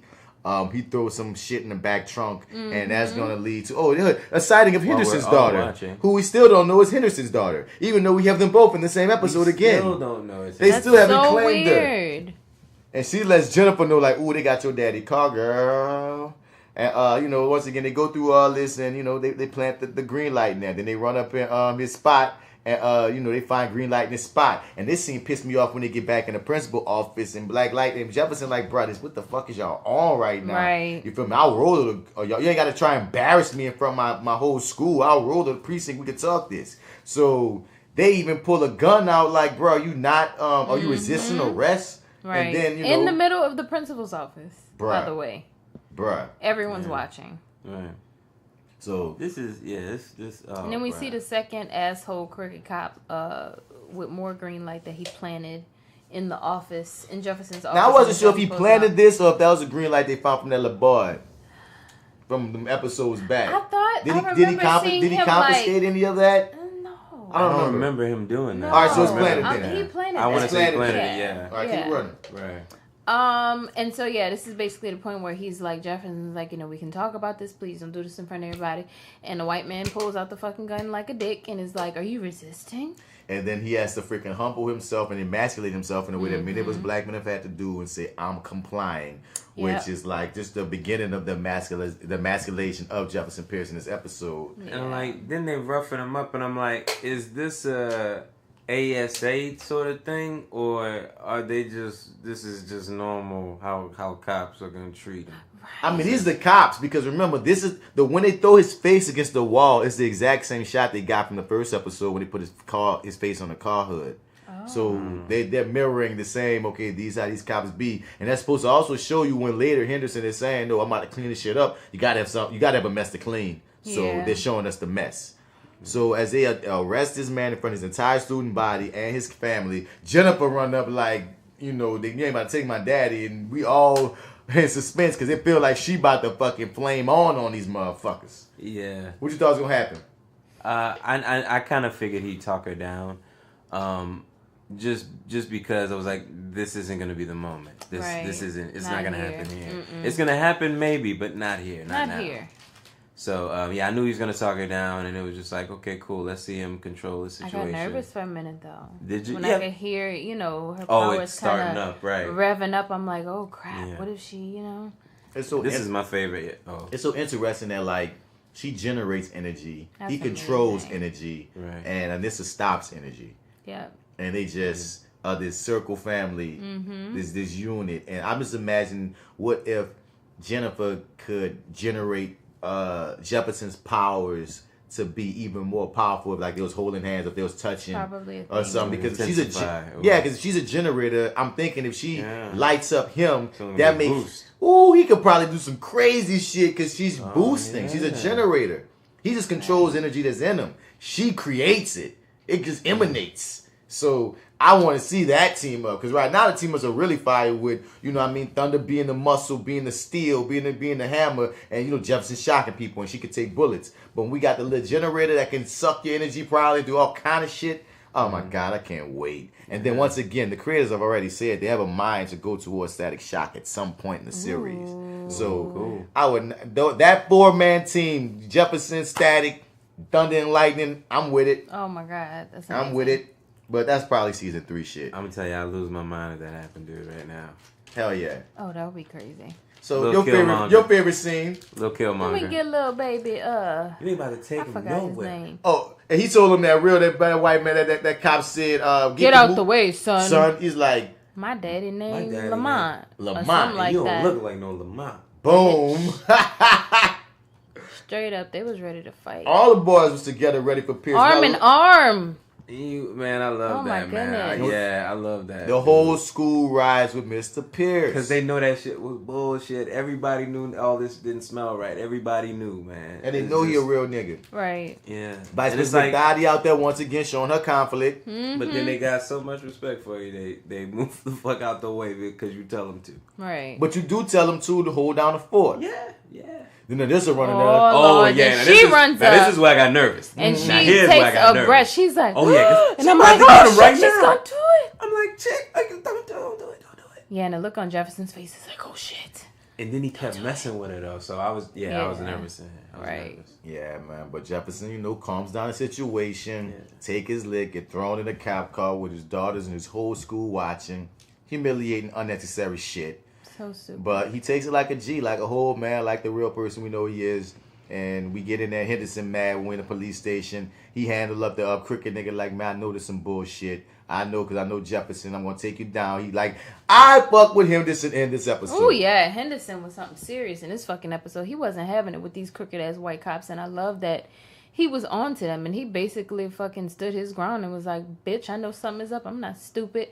And he has this scene with the main bald crooked cop where he's basically just like, let me see your search warrant. He goes through it, realizes bullshit. And he's like, I know we all need to get paid. And I know, he says a quote about, I know you. Oh, I got it, babe. I got it right there. Quote. You gotta bring ass to get ass. What the fuck? Have you never heard that? What is that? What can somebody please? My brain just went to porn. I was like, yeah, and to say get your homies in order. You gotta bring ass to get ass. And I'm like, see, one thing I gave props to the actor was this. Yeah. Intention wise, he sold that ridiculous sounding shit. Like if you look at his face, you're like, oh God, you just said the threat. Yeah. But then when you think about what he said, but what? Any of y'all got ends with like a cop or cops or anything like that? Because maybe that's like a cop thing and. It's not. It's just kind of no. It's not a cop. How many cop movies? How many cop movies have you seen, Marty? Just making sure. We've seen a lot of movies involving cops. I've never heard one say, "Remember, you gotta bring ass to get ass." That sounds like we about to go to an orgy. We going to a sex club. Okay, cool. All right. We going to a sex club. If you want to fuck, you gotta bring some ass with you. That's what I. Okay, cool. You gotta bring ass to get ass. I was like, okay, we're writing that one down. It kind of felt like slightly homoerotic. I was like, okay. I was like, so what does that mean now? What are you telling him right now? Sometimes, ladies and gentlemen, you don't need the metaphor. You could have just said, come get me. I'm coming for you. You could have kept it simple. Right. Would have been good because your acting skills sold whatever the fuck you were saying. You sold that. We remember it. Right. You feel me? He sold the hell out of it. We know exactly what he meant. And big ups to China, Jennifer. I just really like her as a young actor. She's amazing. Yeah. She's a very strong actress. I really dig her on this show. Like most scenes with her, I really into with China. So I just want to give separate shout outs to her. We got Anissa walking around, and we got Vice Principal McDottie right where I said she would be. When I said back in the day, I said some point. You did. Some shady shit she gonna do. Gonna take Jefferson down and she gonna be in that spot. Now, of course, this only lasts for this episode, but we see the future. Mr. Called It will continue to call it. Shouts out. We call to yourself. I'm here till the series is over, ladies and gentlemen. He keeps calling it. Is to call things. He knows everything. He's got a direct line. This is crazy because I didn't think this was going to happen. Shouts out to her skin, by the way. I love her skin. Evil people always have really great skin. Yeah, that's what it's the... So is she doing just ASA shit at school, huh? Yeah, she gets this encrypted link. And that's a good Rice Krispies treat, huh?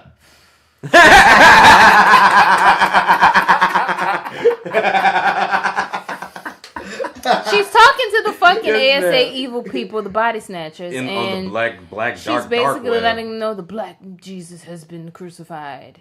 They're like, okay, we're gonna take the black Jesus and put him in the tomb in the black side. That's what they brought that black side shit. Thanks for using we're gonna take him to the black side and experiment on him and she ain't with it. Nah, she's really upset. Bruh, she said, this is my episode, the act, and I'm about to act. Mm-hmm. Y'all gonna bring me off this guest star to a series regular, bitch. Yep. If you don't kill me first. And even if you do kill me, I could always be a tattoo. Yeah, exactly. Oh my God. Shouts out to the most interesting character. I can't wait to come back, Lala. Come back, Lala. Come back, Tobias. We do miss you too, but come back, Lala. Yeah, come back, Lala. I want you back. But yeah, what else you said? Anything else on the last scene? I didn't mean to cut you off. That was it. Okay, so in Jefferson in jail. I hated this shit. Oh my God. This pissed me off. This is like the section that pissed me off. I was just like, can we get through this? Yeah, they put Jefferson through process and they go through the whole thing of searching him, stripping him down, fingerprints, and then of course the drop everything, drop all your clothes, and then they do the fucking cough. Oh, let me God. Look up, and don't forget the complimentary ass whipping. And he even said, bro, they ain't got nothing but cops around here.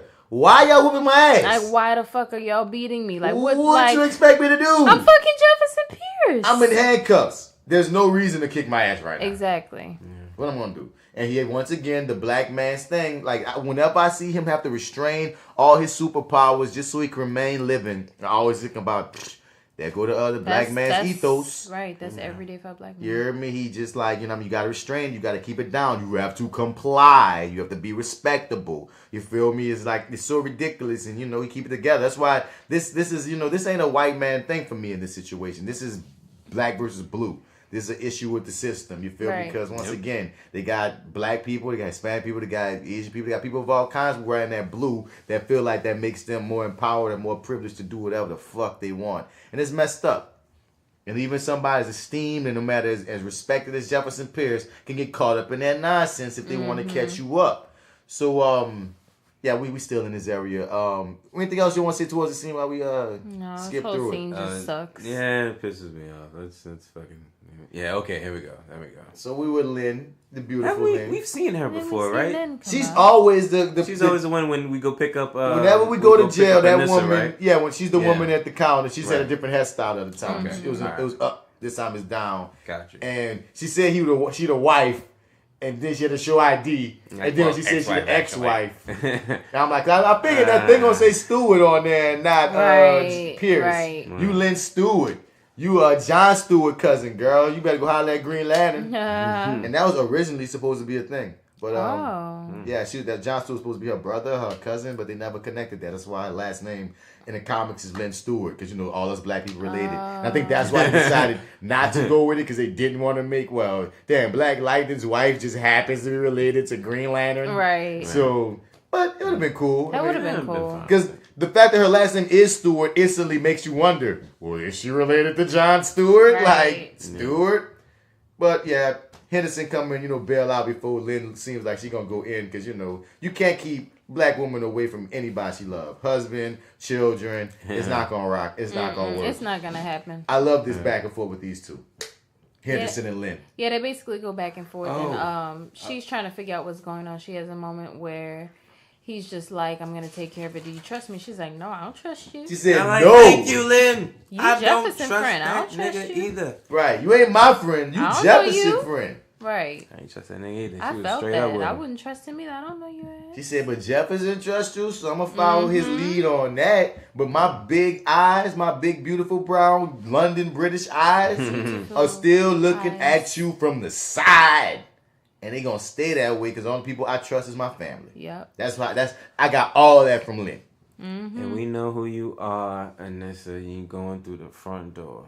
Yeah, why are you going through the front door, Nessa? Like, this is all nonsense to me, man. What is going on? Is there a secret passage? There should be, because I know Black Lightning and Thunder don't just bust through the front door whenever they coming. Right, there's gotta be coming through. I could have sworn that was a back way or something. There needs to be. This is stupid. There needs to be. So Nessa won't bust her daddy out of jail. Yeah, which makes sense. And, Gambi has to talk her down and tell her, listen. As usual. We can't do that. Wait, hold on. What did you just say? I said as usual. So Gambi serves his purpose, right? Oh, boy. Yeah, he serves his purpose. Sucks when you gotta admit it, right? Yeah. Doesn't it suck when you gotta admit it? I'm just saying. I'll let continue. That's all I wanted to say. That's all I wanted to say. Yeah, basically, he's just like, you can't do this, Anissa. It's dangerous. Even if we try, it's not gonna work. Wait, I don't think that's right now. I'm so mad that you sound just like him, though. You do sound like him. I'm so mad I have to admit that. No, they're mad. They're very, very dangerous. No. And they're going. I want you to think about it. They're going to kill you. They're going to kill your mother. They're going to kill your dog. They're going to kill everybody. There it is. There it is. Looking away. The Anissa look away. I knew it was coming. You could not wait. The Anissa look away is ever present. Anytime some real shit get told to Anissa, she gotta look away for a few seconds of acting, of drama, and then back on point. She's basically told to stand down, and then they have another plan. Right, which is a pretty cool plan. It is a cool plan. Actually. Yeah. I'll give him that. That was way high tech. Plan. I mean, shit. Gambi, give me some of your money. Give me some of that. You stole all that tech from the ASA, and I'm surprised they don't know you got it. Exactly. Right, and so we're in the interrogation room with Jefferson, and Henderson comes in, is kind of trying to whisper messages to him because tells him their eyes all over the place, and he's trying to conduct this interrogation.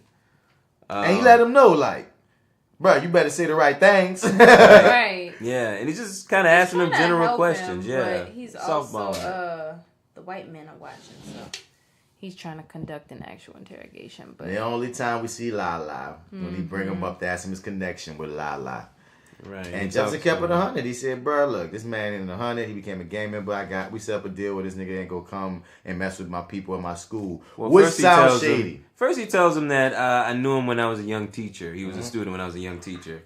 And then he's like, well, you know, anything else? And and then he goes into all that good stuff. And that he moved up in the ranks. Despite his efforts, he joined the 100 and moved up in the ranks, So apparently there was some sort of connection there. Or maybe some point where Jefferson tried to reach out to him and try to get him to go a different direction. You can see that because Lala had respect for Jefferson even in his bullshit and disrespect. Right. You can see that because he even said it. I never had no problems with you, et cetera, et cetera. Mm-hmm. And even though he had pulled bullshit on Jeff, you dig, he still had respect. So yeah, I can see like Jefferson's probably one of the teachers that Lala liked. What Lala said was about their life. You know what I mean? A lot of kids that get caught up in how they get what they get caught up in. Right. But it's probably one of the few teachers that reached him because you could see how the kids react to Jefferson there. Like people fuck with him. You know what I mean? People are drawn to him. People like him. So it is what it is. It's Jefferson goddamn Pierce. Nigga Joe Clark with superpowers. Shouts out. So we move into crooked ass white cop. Come with these papers saying Jefferson gonna be transported. Was there anything else that Henderson Jeff talked about that was interesting? No. Why? He was just asking him like why they said he's like I'm being set up, and he asked him like why are they setting you up? Why would they set you up? What's important about you? You got anything you need to tell me? No, that doesn't happen yet. Not yet, but it's still the same. It's a little bit of a but it's the seeds of that. You know what I mean? It's the seeds of what's to come. But basically, what you got to tell me. I like what it comes later. Shouts out to this racially ambiguous Asian mixed with black seeming newswoman. Okay. Because I thought she was full Asian, but something about her tint and that nose seemed like you got a little black in you, girl. Look, you got a lot of things going on. There, But I just always love the color. I love the way they use the interviews on the news on this show with the regular people. Once again, it's something that all these shows need to do better at showing us the regular people on the street and how the superheroes' actions are affecting the city directly, imminently. So when we see things happening to like this cat with the glasses on, we like, oh man, that cool cat with the glasses, his house getting blown up. Nigga, we care. We know who we have a face to the people, to the city. Because I'll say this about Arrow. At times, the city's always getting blown up, but we don't know them people. We just know Arrow. And Flash has gotten increasingly like that too. Oh my God, I have to save the city. We don't know them people. I don't know not one person in that city. But I can still remember some of the people from previous episodes on Black Lightning and Freeland of people saying good things and bad things with people. I'm going to always remember 2 Bits. I'm going to always remember that lady that tried to drop that goddamn air conditioner on top of Jefferson's fucking head. I'm going to always remember your name is Rent.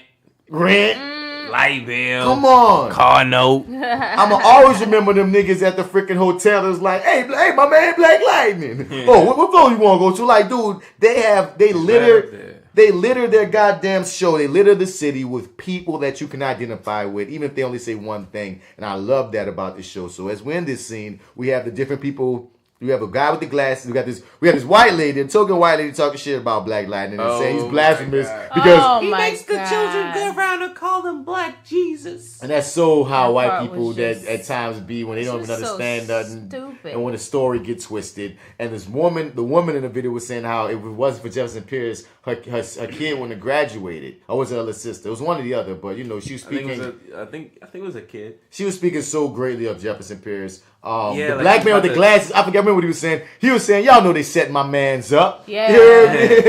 Everybody know, man. That's what I'm saying, man. He said exactly what you said. He said the truth of nobody believes that bullshit. Straight up. So we back on Lynn. What little information Lynn find out?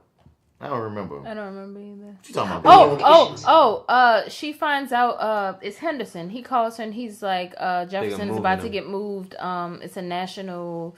He's about to get moved to the black side, basically, but they call it something else so that it seems like it's some kind of national emergency or like he is a terrorist or some shit or he did something on a national level. And so she's like, what the hell?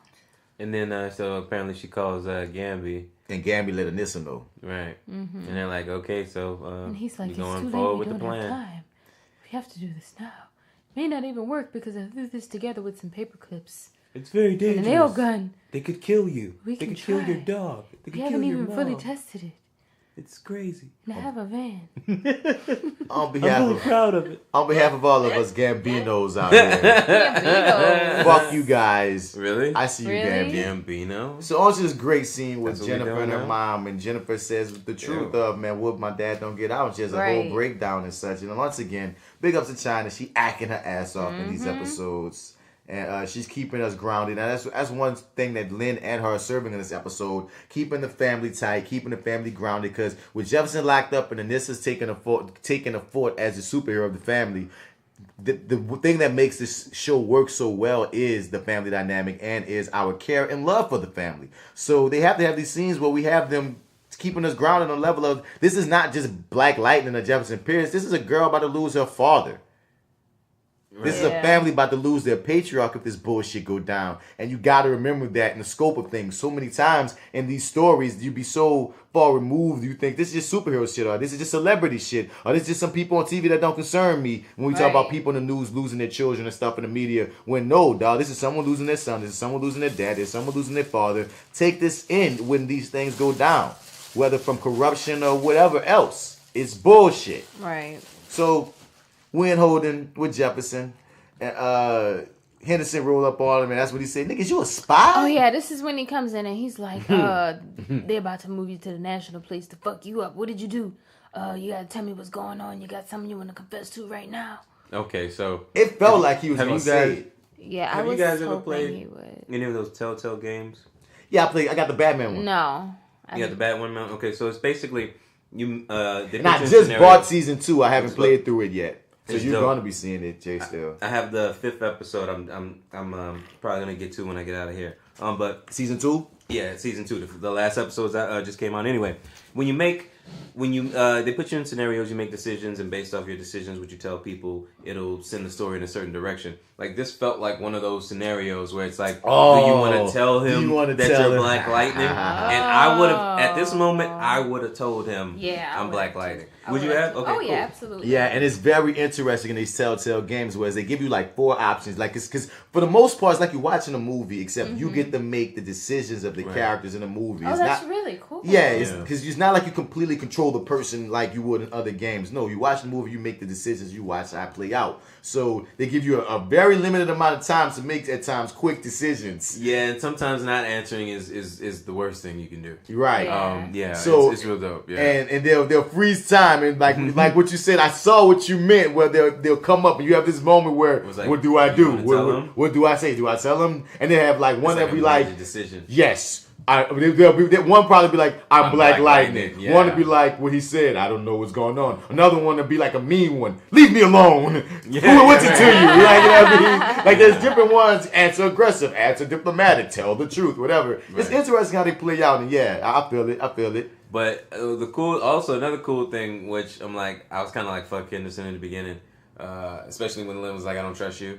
But one thing too, at the very end of that, he told them, I'm still gonna help you, but I was just hoping you would have made this a little easier for me. Right. Like I was like, okay, cool, all right. So you know something's up, and you know he can't tell you, but you still rocking with him. I stand. Okay, cool. I mean, he even says it, man. At one point, I know we friends, but I know we don't tell each other everything, and that was very pointed to me that you would even point that out to even say.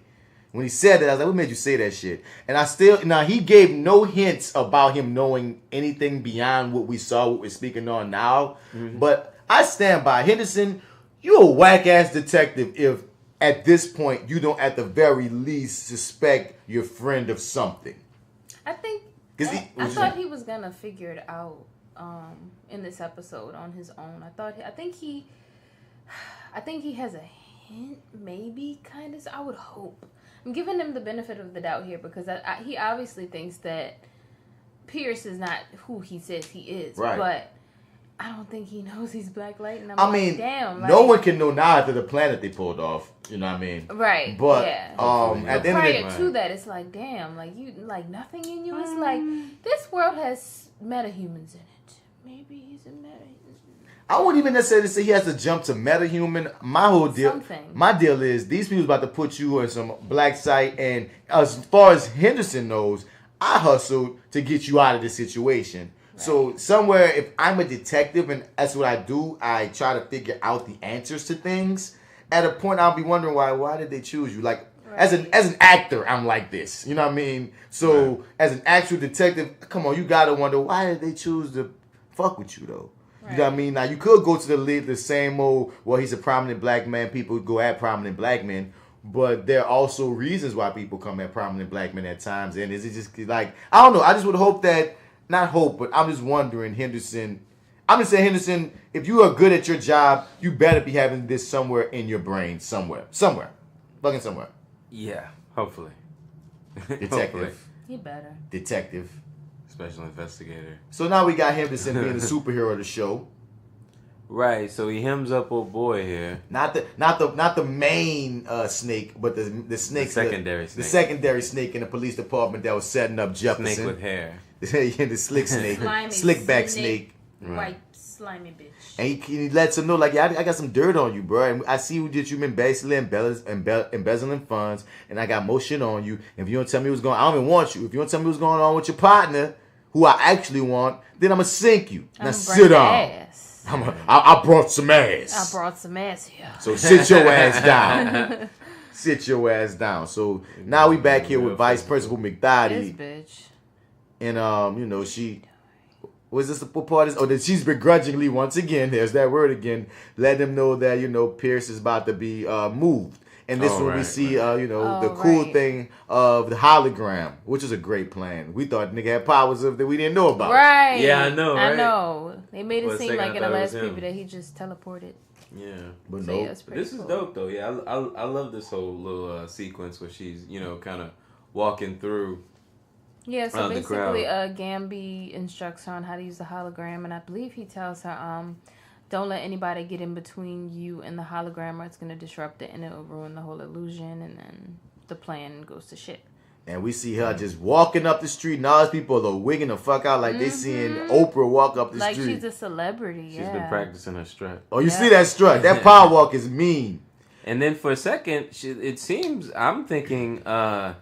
Anissa almost got run over by a van, but of course. Yeah, that part was interesting. Right? There's like a moment where I think that's when the hologram of Black Lightning pops shows up. Right. The and lights go off. She almost gets. It seems like she gets run over, and it's like, oh, well, that was. You didn't even stop. Oh, you're talking about this part. I was talking about the other part. Oh, okay, fair enough. Yeah. Oh, yeah, no, I was. Yeah, I thought this was interesting. Yeah, this is interesting. So there's Gambi got the remote control van. There's this self-driving Gambi van, Gambi van. Basically they're setting it up to make it look like Anissa and Black Lightning have to stop this van. Like there's a bad guy in it or some shit. What's going on, Rice Krispies? Huh? She don't hear it. She's slurred. Wake up, Rice Krispies. I'm up. It's cool. But basically, yeah, so they as they're chasing the van, it becomes there's a car coming that it's close to blocking the signal. This was you talking about. This bothered me too. Oh, you didn't like this? My thing with this was I'm like, okay, so we had the moments in the beginning when Anissa first got her powers where she had to learn how to be responsible because she kind of hurt some people. You know, she's so powerful.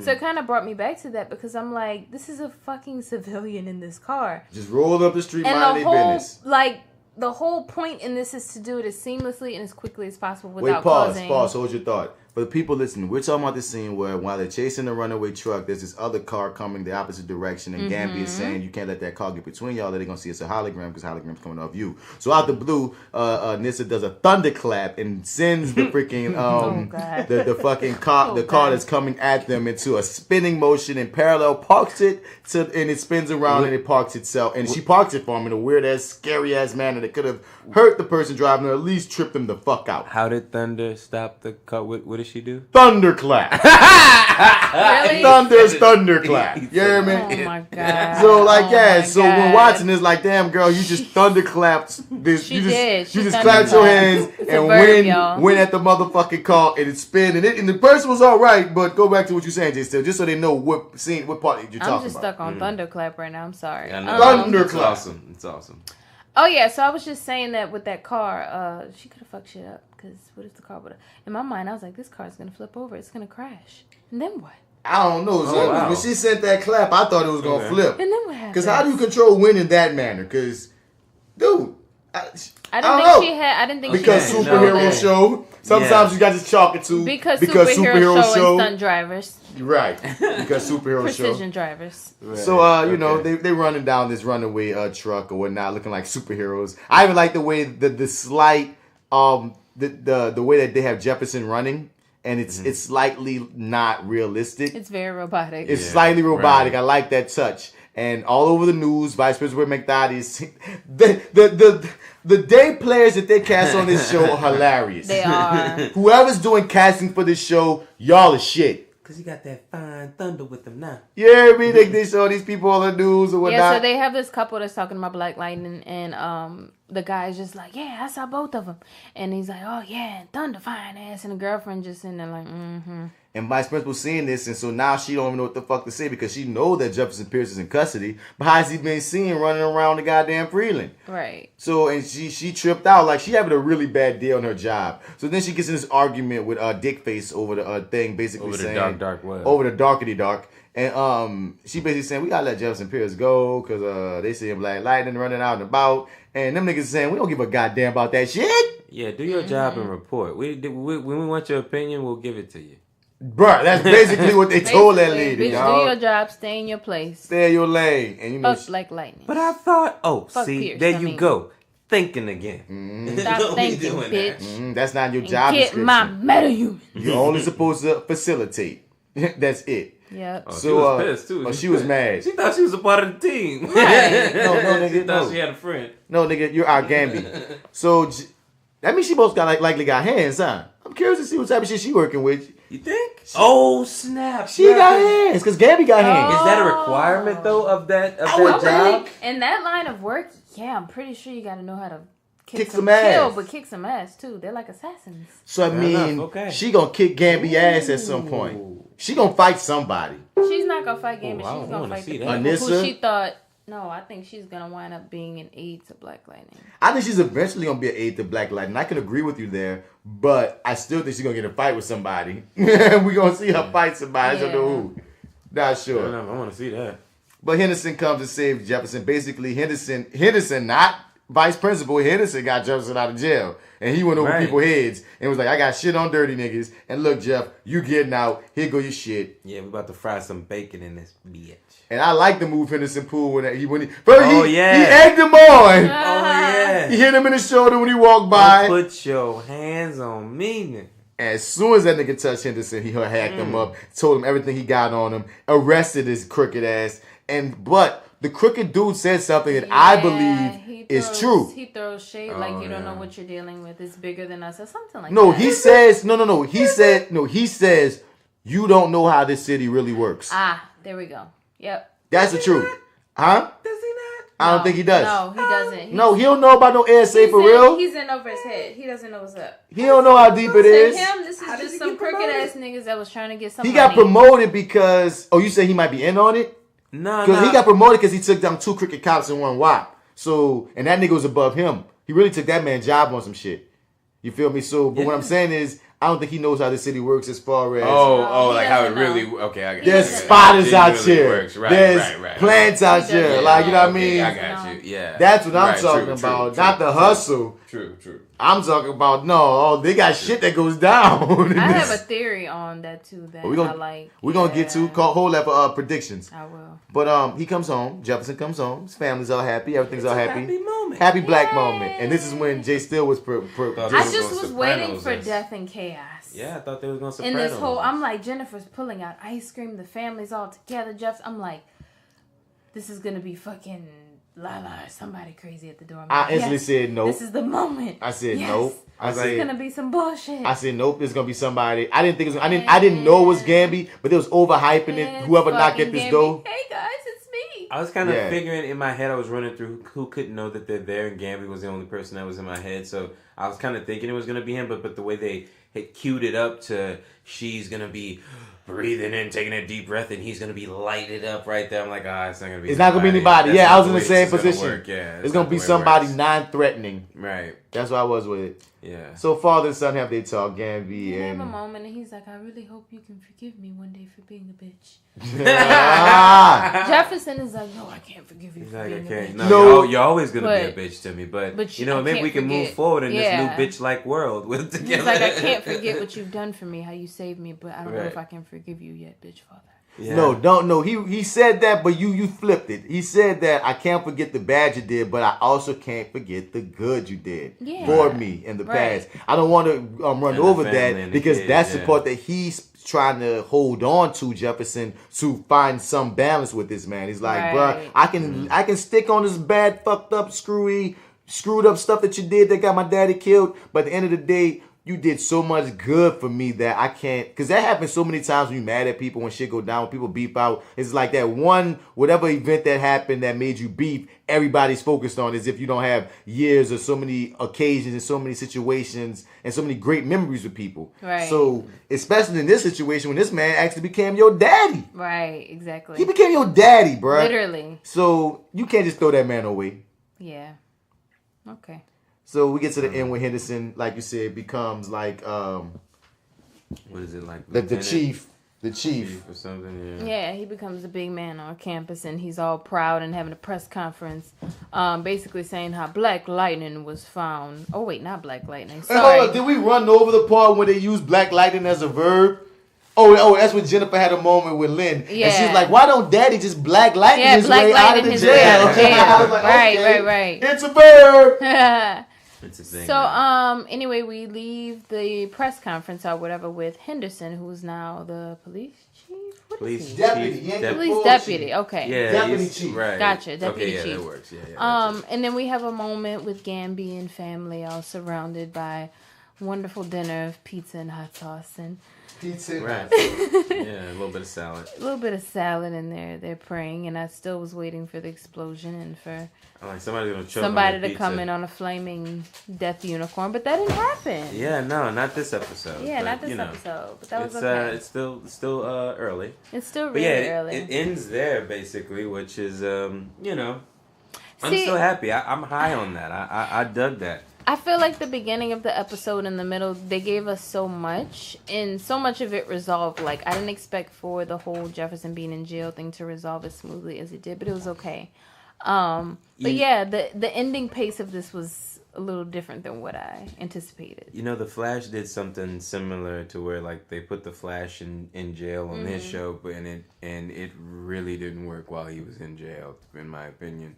Like, the show kind of went down a bit. But, like, I like how they resolved this sort of in one episode. We kind of just got him in and out. Because, I don't know, I didn't really want to see another 1 or 2 episodes where we're still trying to figure out how to get, Jefferson out of jail. Right. They got to it and got him out. Yeah. Yeah. I can fuck with it. So, once again, I like the episode. I stand by. It was cute. Yeah.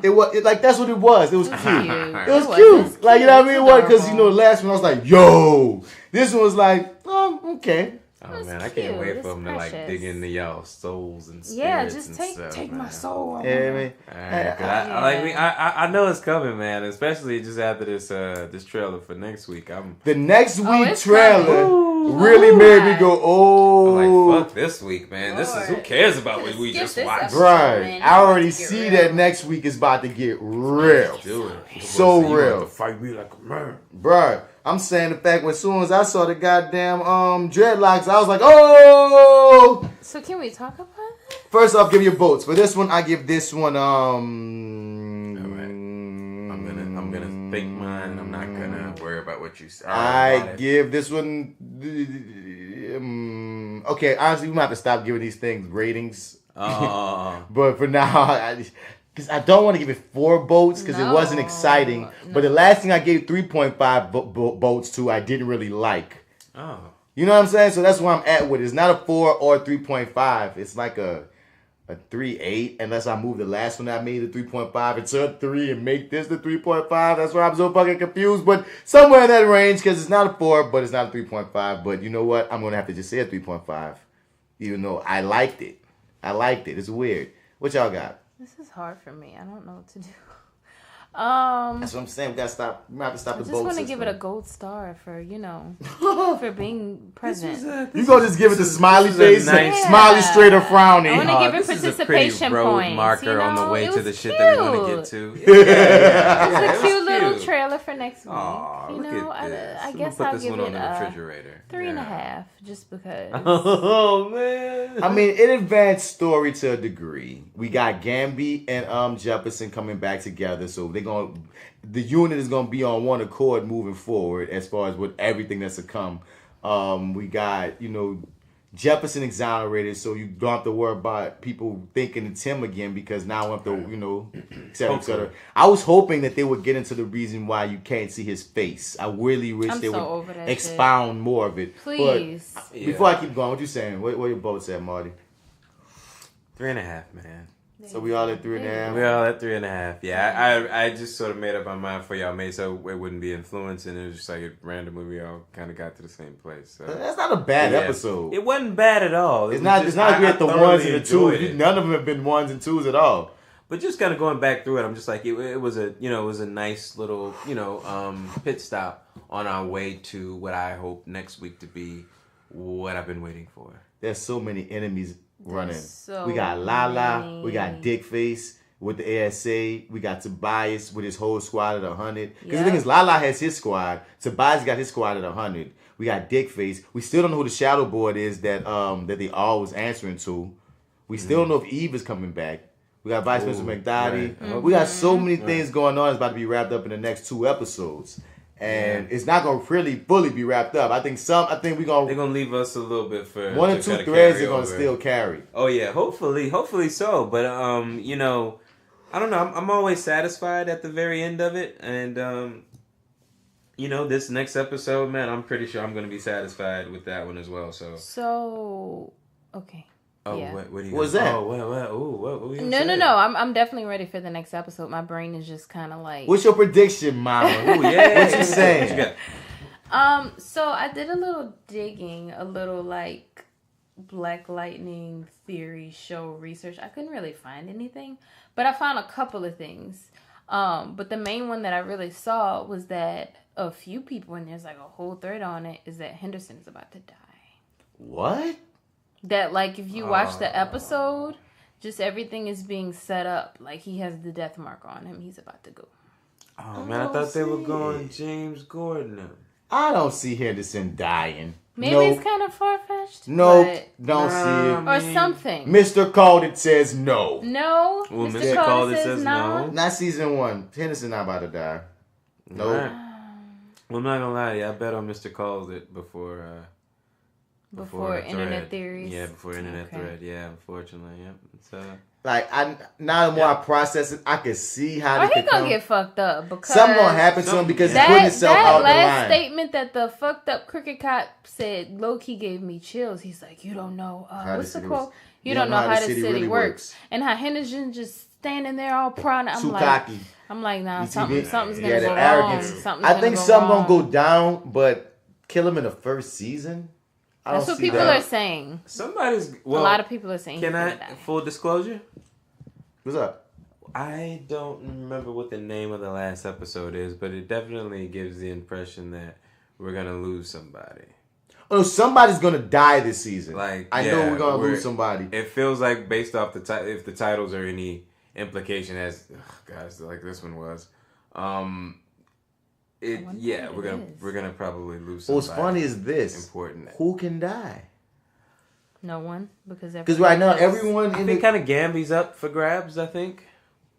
Then who takes over the science? Yeah, I don't know. That's a good question. It has to be Lynn then at that But point. that's not her expertise. That's not expertise. See what I'm saying? It's hard to figure out who dies. Vice President McDottie could die, but they just made her interesting. Yeah. So why kill her now? I don't think. Yeah, right. I don't think her. Well, who could die? I don't know who could die, even though I feel like death is in the air. Yeah. Who could die? Somebody's going, yeah. And once again, that's what makes you want to go at Henderson, because if Henderson died, there's some story opportunities I guess you could go with, but the character's not done yet. It don't feel like the character's done yet. I'm mad you put that in my mind, J.Steel. I'm going to hold off. I'm going to think about that for a minute. It's just, it seems unnecessary if anything else. Like damn, we're gonna kill Henderson. Because right now, if you kill Henderson, then you can have... He's the most expendable in my head now. Then you can have a crooked nigga to take his place. But once again, if we have a crooked nigga take his place, who can Jefferson have as a connecting the police? You know, collecting the police no more? Like Jefferson's gonna reveal himself as Black Lightning right on his last dying breath. Yeah, I mean that's the type of shit that can happen because that's happened in shows like this, right? But come on, his daughter. Come look at that with his daughter. No, I'm saying that's what would happen. Like if you kill Henderson, you can't let that character die without knowing the secret. Right. Once the character knows the secret, then everything's up for grabs. But it makes no sense to set up such tension between these two characters and make it such a big secret and deal between the two. And he dies, and he don't know. So even if they do kill him this season, he's going to die knowing. You're absolutely right on that. Try to think about who else matters. Like, does that mean that his daughter gets a more prominent role because her dad died? But then what do you do with... I don't know. I don't see him dying. I don't know. Things to think about. Yeah, it's something to think about, though. I don't think so. I still don't think so. I still don't think they'll kill Henderson. But you're right. It seems like death is in the air. It definitely is. Any other predictions? Not a prediction, the observation. I don't know. Did you observe some dreadlocks? Yeah, the dreadlocks, but I also observed his legs. I don't know if y'all caught that. No, I didn't. He has braces on his legs. No, I've got to go back and... I didn't see that Khalil, who is going to be, spoiler, I didn't see that Khalil got braces on his legs. You saw that in the trailer? Yeah. Wow. Maybe I'm making it up, but I'm pretty sure. I was like, okay. Because I know what Tobias said, legs for loyalty. Mm-hmm. He said that in the trailer. I was like, well, that said it all. Like you got some I don't know how your hair grew out. And that's one thing I think I'm going to also hate it here. I hate dreadlock wigs. They hardly ever do dreadlock wigs correctly. They always look like wigs to me. No, some of them actually look really good. Like I've seen some good. I ain't say all. But I'm going to just say... It's rare. It's rare when I see one and I'm like, dang, that look like that person here. So we're going to see how Khalil was able to grow, you know what I mean, Heimdall level dreads in like a few weeks. Right. Damn, did Heimdall grow Heimdall? Because if I remember right, Heimdall had a low cut at one point. Did he?